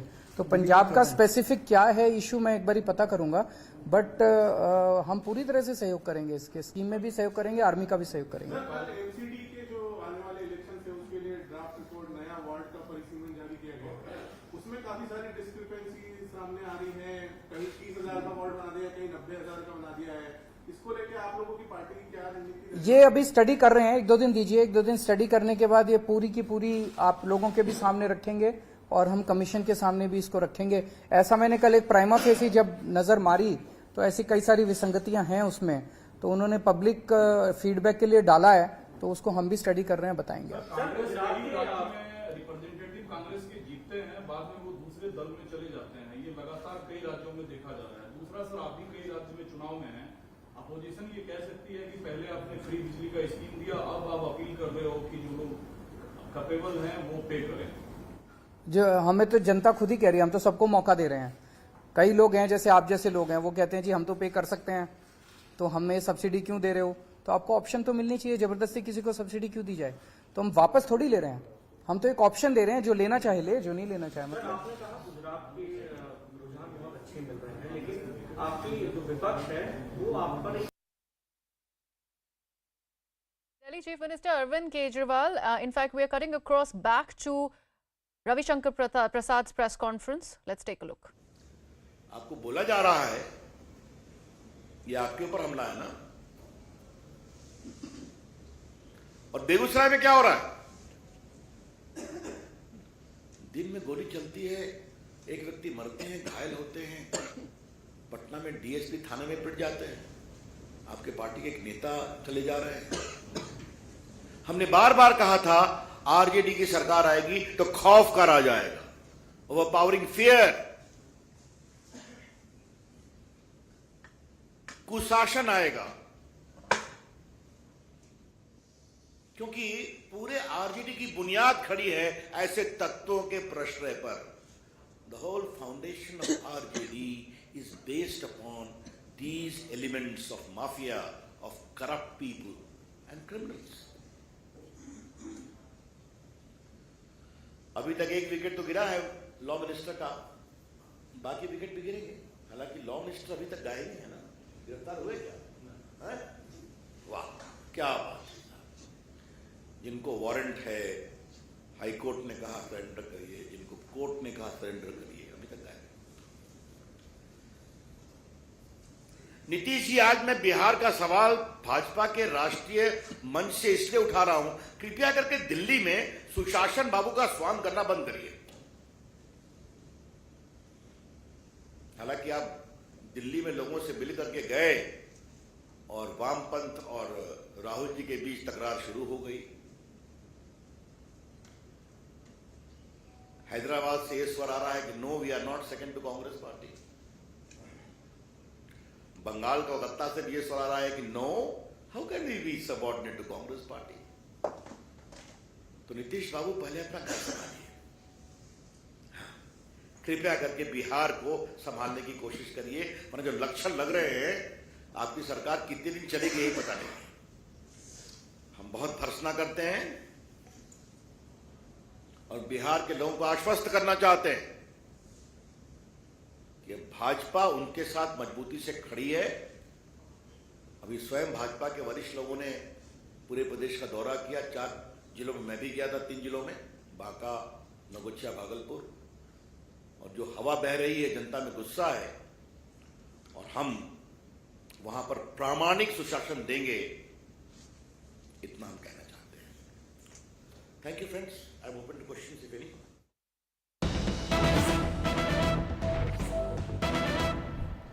जे काँग्रेस पार्टी जे म्हणटा की आम्ही भारत जोडो यात्रा जी तेंच्यांनी चालू केल्ली आहा कन्याकुमारी टील काश्मीर म्हणून, ती आम्ही हिंगासर आयज गोंयान सुरवात केल्ली आहा की काँग्रेस छोडो आणि भारतीय जनता पार्टी को जोडो।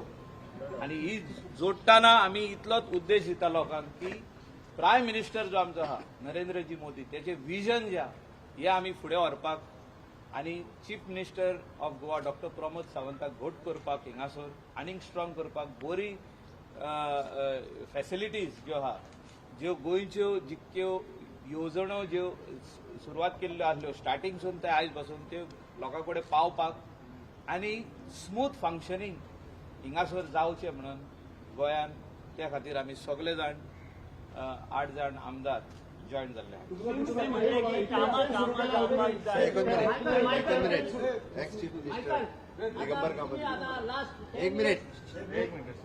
मागीर दिता BJP sir.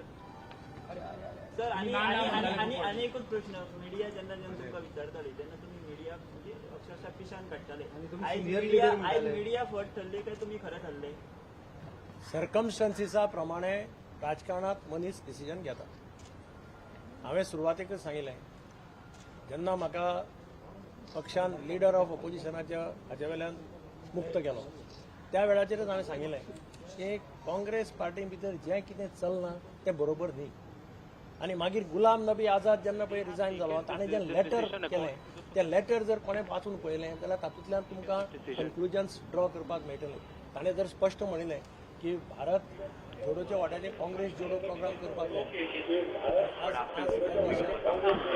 Michael Lobo is now also saying that before beginning Bharat Jodo Yatra, they should first start Congress Jodo Yatra to resolve all the infighting which is going on within Congress right now. कंट्रीत गेला जाल्यार भारतीय नागरिकां डिसरिस्पेक्टान पळोवपाक कारण तशें वातावरण ह्या देशाच्या प्रधानमंत्र्यान अख्खे जगात तयार केलें भारत हो एक आज सुपर पावर जावपाक आसा आनी हें सगळें घडटा आसतना गोंयचोय विकास खंयच्याच हातूंत कमी पडचो न्ही गोंयांत डॉक्टर प्रमोद सावंताच्या नेतृत्वा खाली सरकार आसा ताजेय हात मजबूत जावचे आनी गोंयचो saying that India is moving towards 21st. India is moving ahead in 21st century. It has become, it is going to become a superpower, and now this can only be done. Goa can only be developed under Pramod Sawant's leadership. आणि आम्ही विकासा खातीर हातभार लावया आणि त्या दृष्टींतल्यान आज हे महत्वाचे decision आमी सगळ्यांनी घेतले सर डेव्हलपमेंट एक्झॅक्टली आणखीन किती डील आसा तुमचे एक मिनिट आज काँग्रेसचे 8 आमदार भारतीय जनता पार्टीक जॉईन जाल्यात तांचे भारतीय जनता पार्टीक रितसर प्रोसेस भारतीय जनता पार्टीक जॉईन जावपाचो पार्टीच्या ऑफिसांत रितसर प्रोसेस पुराय जातलो म्हणल्यार हांव बाप मायकल लोबो दिगंबर कामत आनी तांच्या बरोबर आयिल्ले बाकी सगळे जाण हे देशाच्या माननीय पंतप्रधान नरेंद्र मोदीजी हांचे विजन जे आसा नव भारत निर्माण करप. 8 of the Congress MLAs under the leadership of Digambar Kamath and Michael Lobo have decided to join BJP, and we welcome them. We welcome them, and they want to develop Goa under the leadership of Prime Minister Narendra Modi. आणि गोंय फुडें व्हरपा खातीर जे देशा बरोबर Goa B फुडें व्हरपा खातीर सातत्यान तांचो तेंको हो निश्चितच रित्या गोंयच्या विकासात एक ऐतिहासिक निर्णय ठरतलो. देव बरें करूं.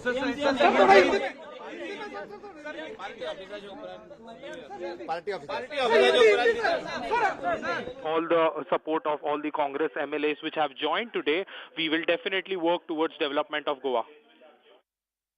That was the rebel Congress members. Remember, 8 Congress MLAs have now jumped ship, gone on to the BJP in Goa. So Congress is just left with 3 MLAs in Goa. Remember how the Goa Legislative Assembly had seen heightened activities after the reports of these very MLAs jumping ship really came out. And now it is official. Under the former Chief Minister Digambar Kamath and also Michael Lobo, 8 Congress MLAs have now sided with the BJP. They have joined the Bharatiya Janata Party. Of course, while Rahul Gandhi and other senior Congress leaders are busy with the Bharat Jodo Yatra, this seems to be a big blow for the party, as now Goa Congress is just left with 3 of its MLAs right there, while 8 have jumped ship. Remember, there was infighting already, and this was something that sort of was evident with Michael Lobo and Digambar Kamath at the forefront of it all. My colleague Maria Shakil now joins us on the broadcast. Maria, big blow there for the Congress party. Absolutely, because it's the entire Congress party, 2/3 of which have moved to the BJP. That means the anti-defection laws will not apply or disqualify them. Certainly a boost for the BJP in the state of Goa. But overall, a massive setback for Rahul Gandhi and the entire Congress party, even as they look at trying to send a message of Bharat Jodo or trying to send a unifying message for the country. But their own party is not together. The message is your house is not in order. And what are you trying to do vis-a-vis India? So I think with your own house not being in order, this will be seen as Rahul Gandhi's, and all the leaders who have recently exited the Congress And if you remember the letter that was written by Ghulam Nabi Azad, which was pretty scathing in its criticism against Rahul Gandhi, in which Ghulam Nabi Azad had said that that overall what appears certainly is that the Congress had started weakening only under Rahul Gandhi's leadership, and he had talked about how since 2004, 2005, there have been multiple instances in which, ever since Rahul Gandhi took charge, the Congress started losing those states. So certainly, first the elections in Goa, which happened last year, it was seen, this year itself, in the month of January, February, when the results came, it was seen as the Congress could have made efforts and could have seen those efforts as more sincere ones. That did not happen. Then the Congress, then the TMC came and disrupted the entire Congress's vote. And now this entire movement, or the shift that has happened of 8 Congress MLAs of the 11, which means that the anti-defection law doesn't apply. It also doesn't augur well for the Congress in particular, because Rahul Gandhi is on a yatra when his own house is not in order. Maria, is it safe to say that it was pretty evident? Because I believe in July itself, Michael Lobo was actually, removed from the position of leader of opposition on charges of conspiring, defection. So do you think this was pretty much in the offing? Yes, one may say that. And in states such as Goa and in a number of northeastern states, the party which is not in power, we often see that there is almost like a shift that happens. But in Goa, Michael Lobo, Digambar Kamath, these are seen as stalwarts, leaders who have cross-party acceptability, and they have significant clout. Griha, overall, the vote now in number of these states are going for the candidate. It's the candidate who's getting the votes, not as much as the Congress party. That is the reason why, there is one view also that if they would have contested also as an independent MLAs, perhaps these MLAs would have won. The Congress may say that this is horse trading. Whatever said and done, it's not 1 or 2 odd MLAs. You're looking at the entire lot of 8 MLAs. There has been no, there has been no Operation Lotus, I would say. It is a smooth movement that has happened. There has been no resort politics that has played out. Absolutely. Maria, in fact, stay on with us. We'd need your input on this next piece of breaking news that we're also getting on the broadcast. A big one at that, as this is to do with the big drugs crackdown by Gujarat ATS, as a Pakistan boat of terror has been seized and the link has emerged, and it actually connects it to Punjab. Now, this consignment was ordered from Kapurthala prison. Maria, this is a big development. What is the connection with Punjab when it comes to these Pakistani terrorists? So what we are being told by the Indian Coast Guard and ATS, they have jointly issued a press release. In fact, the press release that has just come out talks about essentially that how, on the basis of intelligence input that was made by the ATS Gujarat, they jointly apprehended a Pakistani boat with 6 crew in Indian waters, carrying approximately 40 kgs of heroin worth 200 crore rupees. And this happened during the night of 13-14 September 2022. And there was a specific intelligence input. ICG, which is the Indian Coast Guard, strategically deployed 2 fast interceptor class of ships, that was C-408 and C-454, for patrolling in area close to international maritime border line, which is the IMBL. And during the night, a Pakistani boat was observed moving suspiciously in Indian waters. And then the entire apprehension, in this entire joint operation, they apprehended it. On visual examination, what the Indian Coast Guard is saying is, drug is believed to be heroin with a quantity of approximately 40 kgs and market value will be around 200 crores. And the boat is being brought to Jhakao for further joint investigation by the team. And this is the 5th such joint operation, if you remember, by the Indian Coast Guard and ATS Gujarat in last 1 year. And it talks about the larger issue at hand, which is also the push that is being made by Pakistan in trying to push, drugs inside India, which of course is being apprehended. But the larger thing is of the kind of terrorism of a different nature which has been unleashed by Pakistan certainly here. Right, Maria, stay on with me. I'm also now joined on the broadcast by our colleague Janak Dave. जनक, ये बहुत ही बड़ा खुलासा है. अब पाकिस्तान के जेलों में रह के सीमा पार से ड्रग्स मंगवाए जा रहे हैं. बिल्कुल, ये पंजाब की जेल में रहते, कपूरथला की जेल से ये मंगवाए जा रहे हैं. और इससे पहले आपको देखना होगा कि पंजाब से ही जब केजरीवाल यहाँ पर गुजरात आए तो उन्होंने आरोप लगाया था कि गुजरात से ये ड्रग्स क्यों पकड़ा जा रहा है. तो ये भी एक समझना होगा. ये पंजाब की कपूरथला जेल से नाइजीरियन मूल के शख्स ने कराची में बैठे अब्दुल्ला से ये ड्रग्स मंगवाया. उस 6 मछुआरों को यहाँ पर कैरियर के तौर पर भेजा गया. यहाँ पर जग्गी और सरताज जो नाइजीरियन मूल के जो शख्स हैं, उसके जो लोग हैं, वो यहाँ पर उसका कंसाइनमेंट लेने आए और यहाँ से कंसाइनमेंट पंजाब भेजा जाना था. तो ये जिस तरीके से जेल के भीतर से ऑपरेशन चल रहे हैं, जिस तरीके से ड्रग्स का कारोबार चल रहा है, ये अपने आप वहाँ की कानून व्यवस्था पर जो सवाल तो जरूर खड़ा करता है. गुजरात एटीएस पर सवाल उठाए थे जब इस तरीके की जांच पहले हो गई. इससे पहले पश्चिम बंगाल से भी गुजरात एटीएस ने बड़ा रैकेट पकड़ा था.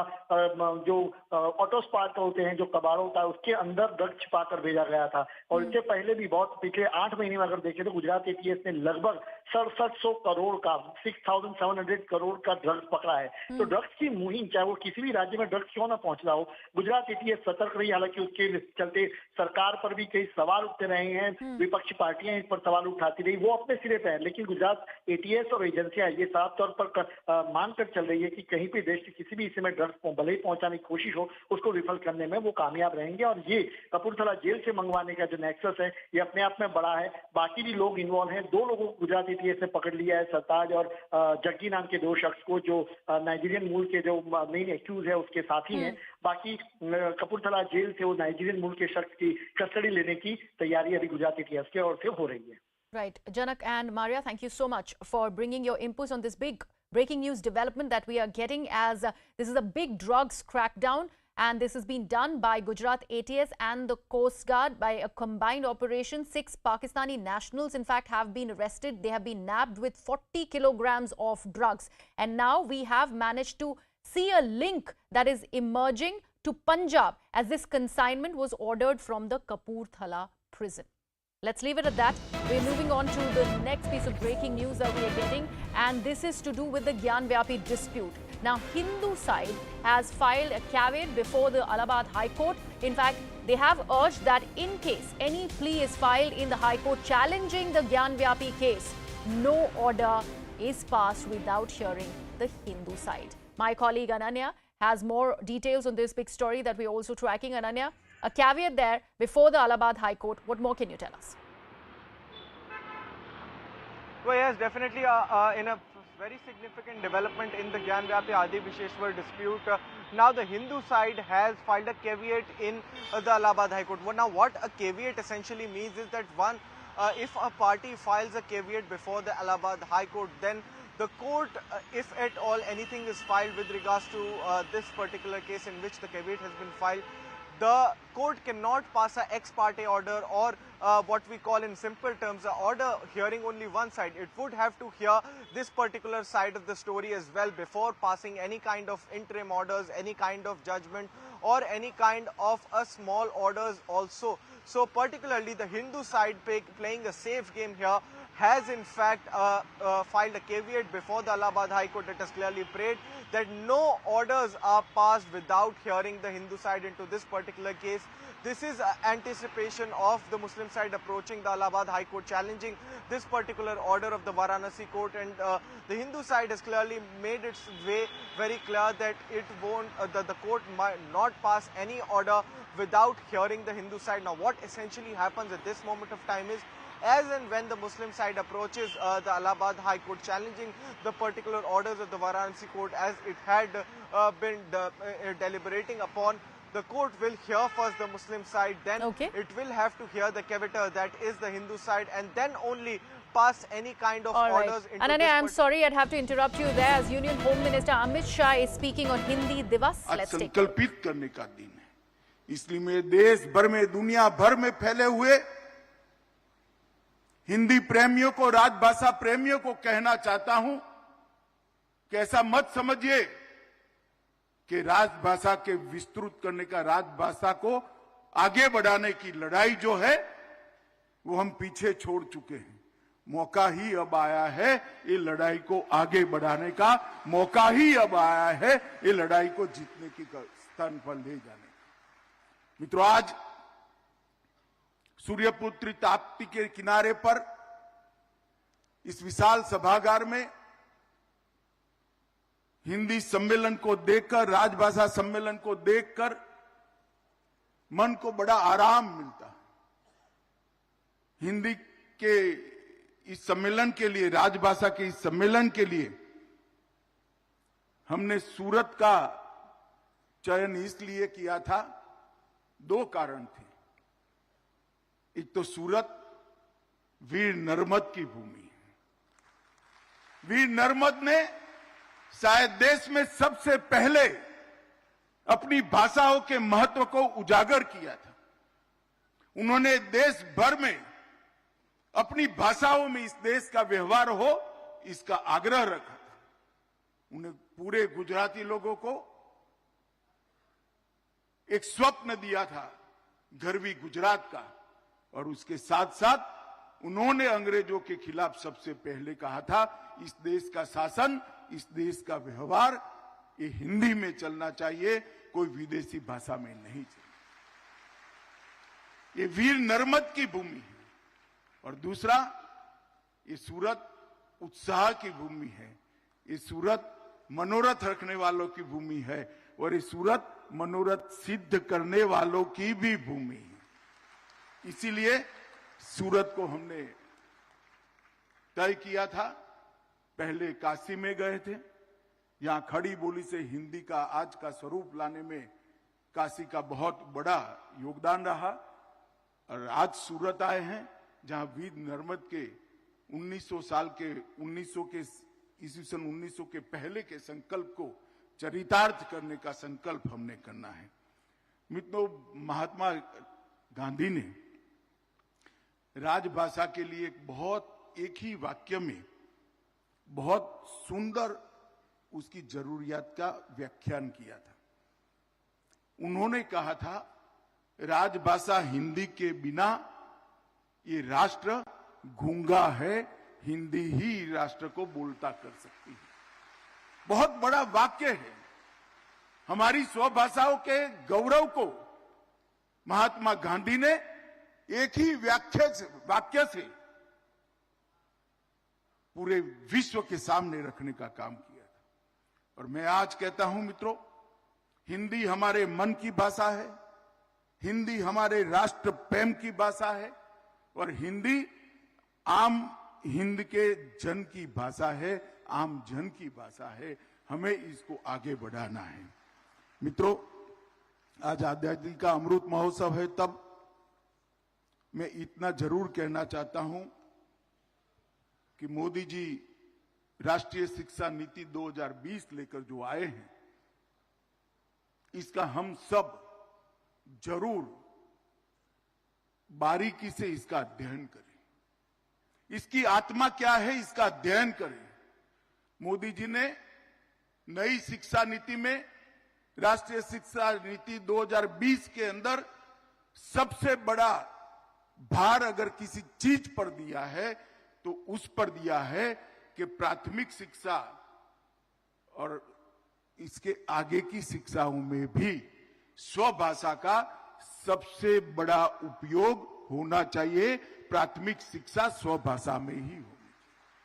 इसके आगे बढ़कर कहा, अनुसंधान के क्षेत्र में भी स्वभाषा का उपयोग होना चाहिए।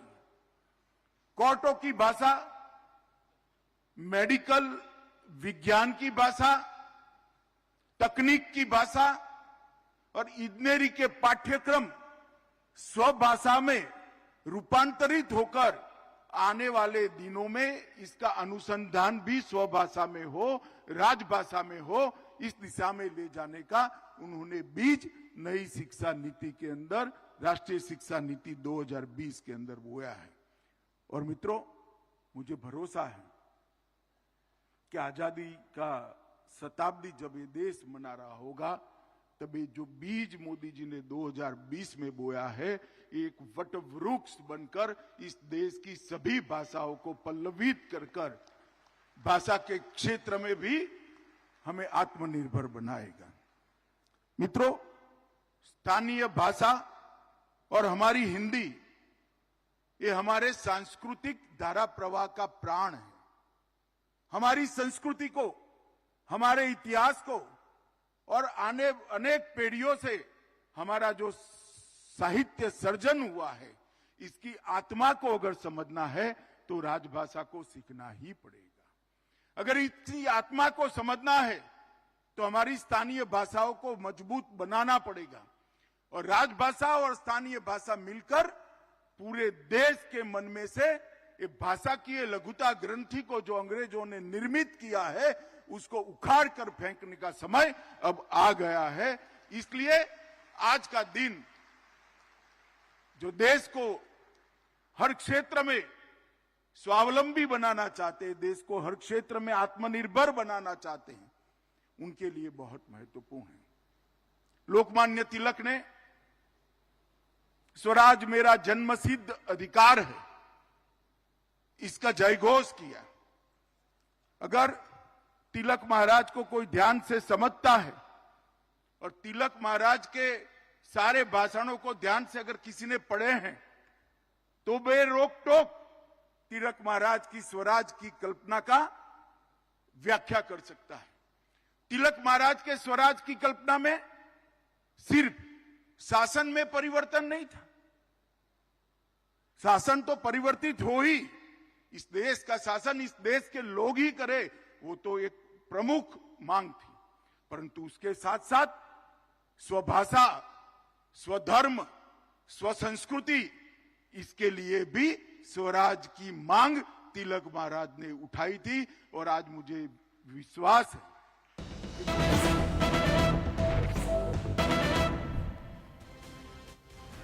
Now, there seems to be a row over the survey of private madrasas in Uttar Pradesh after the state government has ordered the survey of these madrasas. In fact, India Imam Council President has said that whoever comes for the survey should be beaten up. Very odd statements actually coming to light, and this has actually come out of the Indian Imam Council President. Now, he has said that if at all there is somebody coming in for the survey of these madrasas, he should be in fact beaten up. This has happened after the survey was ordered of private madrasas by the Uttar Pradesh government. And let's listen into some more reactions that are coming in after this row has erupted. मैं मुसलमानों से एक appeal करना चाहता हूं कि इस तरह का नोटिस जो भी लेकर आए उसको 2009 का वो कानून दिखाइए और चप्पल जूतों से उनका स्वागत कीजिए। So as you know, there has been a survey that has been announced by the Uttar Pradesh government. This is to do with private madrasas in the state of UP. Remember, Uttar Pradesh alone has a number of madrasas, privately run madrasas, and to regulate and regularize that, a survey has been ordered by the government in the state. Now, after this announcement was made, there has been a flurry of reactions that have come in opposing it. The chief one is from the likes of AIMIM President Asaduddin Owaisi and others. Now we have the Indian Imam Council President who goes on record and he says anybody who comes for the survey should be beaten up. Now, these are violent statements, of course, provoking statements that have come out from the Imam Council President. We'd have to say what really brought about it, because there's nothing that explains this. And we would try and get a sense of what really is happening when it comes to receiving the survey and the news of the survey in the state of UP. The row continues. The survey that has been announced by the UP government is not well received by many of these private madrasas. Remember, a lot of private funding comes into the madrasas. We do not know where they come from. And in order to regulate and regularize it, this survey has been ordered. My colleague Pranshu also joins me now on the broadcast. Pranshu, what explains this statement? Well, you know, this is a statement that is coming in from the lesser known Maulana out here in Uttar Pradesh, Sajid Rashidi. He is actually making a bit of a provocative appeal to the followers, to the madrasa owners, to the people of community. But let me tell you, you know, all the mainstream, the people who actually have a bigger say as far as the minority affairs are concerned. You talk about the Sunni or the Shia Maulanas. We haven't seen this sort of a clarion call of protest or opposition coming in so far. So as of now, what we can say is that the appeal hasn't seen much of a response coming in from the Muslim community. But yes, it clearly indicates you that the survey that will be carried on, probably will be starting in a full swing in over the next few days, might see opposition in certain quarters, and that's what is the importance of this particular appeal that has been issued by Maulana Sajid Rashidi. Also, any particular reaction coming in after this statement has been made, Pranshu? Well, not so far. We haven't heard from the government because, see, it's a survey, is an ongoing exercise. And whenever such a large-scale exercise is taken, there is, of course, a certain section of people who might be opposing it. But the fact remains, I'll say that this statement should be read in a context, not as a, an overall appeal coming in from a larger Muslim community. I'll say that it's a sort of a fringe within the community itself who is giving a call and who is quite annoyed at the fact that such a call has been given, survey call has been given, and it indicates that probably in the due course over the next few days, when the survey actually gains momentum across the state of Uttar Pradesh, we might hear some reports or see certain cases where there is opposition to the survey teams. As of now, there has been no such case of opposition which has been witnessed by any of the survey teams across all the districts of Uttar Pradesh, including the vulnerable districts of Western Uttar Pradesh, where many of such madrasas are actually operating. All right, Pranshu, stay on with us. Let's quickly listen into that reaction once again of the India Imam Council President. Let's listen into what exactly did he say. मैं मुसलमानों से एक appeal करना चाहता हूं कि इस तरह का नोटिस जो भी लेकर आए उसको 2009 का वो कानून दिखाइए और चप्पल जूतों से उनका स्वागत कीजिए. Pranshu continues to be with us. Pranshu, the fact that all right, Pranshu, stay on with us. Let me actually take this across to one of our guests who is also joining us on the broadcast. Mr. Rakesh Tripathi of the BJP joins us. Tripathi साहब, क्या कहेंगे? इस तरह के statements आ रहे हैं मदरसा chief से. नहीं, देखिए, कुछ लोग चाहते हैं कि मदरसों की बेहतरी ना हो पाए और वो इसीलिए जानबूझकर के मदरसों सर्वे की कार्रवाई का विरोध करने का काम कर रहे हैं. लेकिन मदरसों के सर्वे पर वो कितना भी विरोध करने का काम करें, मदरसों का सर्वे होकर के रहेगा, क्योंकि ये मदरसों का सर्वे मदरसों की बेहतरी के लिए है. उत्तर प्रदेश में योगी आदित्यनाथ जी की सरकार जब पहली बार बनी थी, पहले कार्यकाल में हमने जब वेब पोर्टल्स पर मदरसों का रजिस्ट्रेशन अनिवार्य किया था, तो लगभग 3000 मदरसे विलुप्त हो गए थे जो फर्जी डॉक्यूमेंट्स के आधार पर फर्जी तरीके से चल रहे थे. लगभग 4 लाख विद्यार्थी जो फर्जी तरीके से छात्रवृत्ति ले रहे थे वो गायब हो गए थे. हम मदरसों की बेहतरी के लिए सर्वे की कार्रवाई को जारी रखेंगे, हम सर्वे के काम को रोकेंगे नहीं. और ये मौलाना साजिद रशीदी जैसे लोग जो घबरा रहे हैं कि अब तक मदरसों के नाम पर फर्जीवाड़ा जो हुआ करता था, ये उस फर्जीवाड़े से घबरा रहे हैं. वरना अब साच को आंच नहीं होनी चाहिए. अगर मदरसे ठीक ढंग से चल रहे हैं तो किसी भी मदरसे पर कोई प्रतिकूल कार्रवाई नहीं होगी, लेकिन जो मदरसों के नाम पर फर्जीवाड़ा चला रहे हैं ऐसे लोगों पर जरूर कार्रवाई होगी. त्रिपाठी साहब, आपने साजिद रशीदी की बात की, हो सकता है ये एक वन ऑफ स्टेटमेंट है, लेकिन बाकी जो लोग ये प्राइवेट मदरसा चला रहे हैं, अगर आप कह रहे हैं ये उनकी बेहतराई के लिए है, तो एक फ्रेमवर्क यूपी सरकार लिस्ट आउट करके क्यों नहीं बताती, ताकि इस तरह की घबराहट वाले जो प्रोवोकेटिव स्टेटमेंट्स हैं वो ना आए. एक तरीका ये भी है इस चीज को देखने का. नहीं, देखिए, सर्वे की कार्रवाई तो केवल जानकारी जुटाने के लिए है. सर्वे की कार्रवाई में किसी प्रकार से कोई प्रतिकूल कार्रवाई नहीं की जा रही है. सर्वे की कार्रवाई से तो केवल इस बात का जानकारी की जाएगी कि कौन कौन से मदरसे चल रहे हैं, वहां पर क्या क्या पाठ्यक्रम पढ़ाए जा रहे हैं, वहां पर कितने शिक्षक हैं, छात्र का अनुपात क्या है, वहां पर कमरे कितने हैं, वो सारी जो भौतिक संरचना होती है वो पूरी है या नहीं है, इन सारी बातों का सर्वे हो रहा है. सर्वे का एक प्रारूप है. इन प्रारूप को लेकर के किसी को घबराने की जरूरत नहीं है. जो भी मदरसे विधिवत तरीके से चल रहे हैं, नियमों का पालन करके चल रहे हैं, उनको घबराने की आवश्यकता नहीं है. लेकिन घबरा वो लोग रहे हैं जो मदरसों के नाम पर फर्जीवाड़ा चलाते हैं, जो तमाम विदेशी संस्थाओं से चंदा उगाही करने का काम करते हैं और देश विरोधी गतिविधियों में संलिप्त रहते हैं. ऐसे लोग घबराहट में हैं. त्रिपाठी जी, ये तो बात हुई साजिद रशीदी की. हो सकता है कि इसको एक पूरी तरह से कम्युनिटी की स्टेटमेंट ना लग के देखा जाए. आप उन लोगों से क्या कहेंगे जो जेन्युइनली जानना चाहते हैं कि सर्वे में क्या क्या होने वाला है, क्योंकि हर मदरसा को नैप डाउन करने की तो ये प्रोसेस नहीं है. नहीं, बिल्कुल नहीं। मैं इस बात को फिर दोहरा रहा हूँ, ये मदरसों की बेहतरी के लिए है, मदरसों के नुकसान करने के लिए नहीं है। मदरसों के पाठ्यक्रम में बेहतरी करने के लिए, जो प्रधानमंत्री जी का सपना था कि एक हाथ में कुरान हो और एक हाथ में कंप्यूटर हो, दीनी तालीम के साथ साथ विज्ञान के विषय, भाषा के विषय अलग अलग प्रकार के पढ़ाए जाए, ताकि मदरसों से पढ़े हुए विद्यार्थी वो आने वाले समय में डॉक्टर, इंजीनियर और साइंटिस्ट बने, वो अच्छी शिक्षा हासिल कर सके। ये शिक्षा की गुणवत्ता के सुधार के लिए है और उसी आधार पर ये सर्वे के सवाल उसमें शामिल किए जा रहे हैं, सर्वे के प्रक्रिया में शामिल किए जा रहे हैं। इससे किसी प्रकार से घबराने की जरूरत नहीं है, ना मदरसों को बंद करने की किसी प्रकार का ये प्रयास है। आपको लगता है कि इस तरह की स्टेटमेंट्स जो साजिद रशीदी की वजह से सामने आए हैं, उनको इम्पोर्टेंस देने की जरूरत है? नहीं, मैं मानता हूं साजिद रशीदी जैसे लोगों के स्टेटमेंट्स को कोई संज्ञान में लेता नहीं है। ये उन लोगों की घबराहट है जो लोग गलत तरीके से व्यवस्थाओं को संचालित कर रहे हैं। ऐसे सरपरस्तों के दिन अब पूरे हो चुके हैं जो गलत तरीके से व्यवस्थाओं को संचालित करते थे। मौलाना साजिद रशीदी जैसे लोगों को अब कोई गंभीरता से नहीं लेगा। ये सर्वे में सब लोग बहुत बढ़ चढ़ करके जोर शोर से हिस्सा लेंगे और जो भी बेहतरी हो सकती है उसके लिए राज्य सरकार से अपना सहयोग भी प्राप्त करेंगे। All right.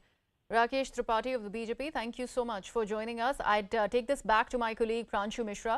Pranshu, we just heard a member of the BJP, of course, talking about how this is a due process that needs to be followed when it comes to surveying unrecognized madrasas. Of course, these are private madrasas that we're talking.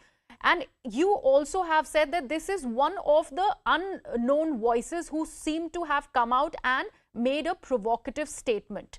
Can it be alienated and probably disjointed from the voice of the community in general? Well, there is one fact which is very clear. In fact, we were the first to report on the exact pro forma of that survey questions, and it clearly said that these questions are about the Gair Manyata Prapt madrasas, that is unrecognized madrasas. So it clearly means that we are talking about the madrasas which is beyond a number of 16,500 that is already recognized by the madrasa board, and about whom the government has certain documentation with it. Now clearly the opposition is coming. What I'll say is that particular Maulana is making a sort of a provocative call, when it comes to opposition. But we should also keep in mind that bodies like the All India Muslim Personal Law Board, Jamiyat-e-Ulama Hind, they have already issued press statements criticizing this move.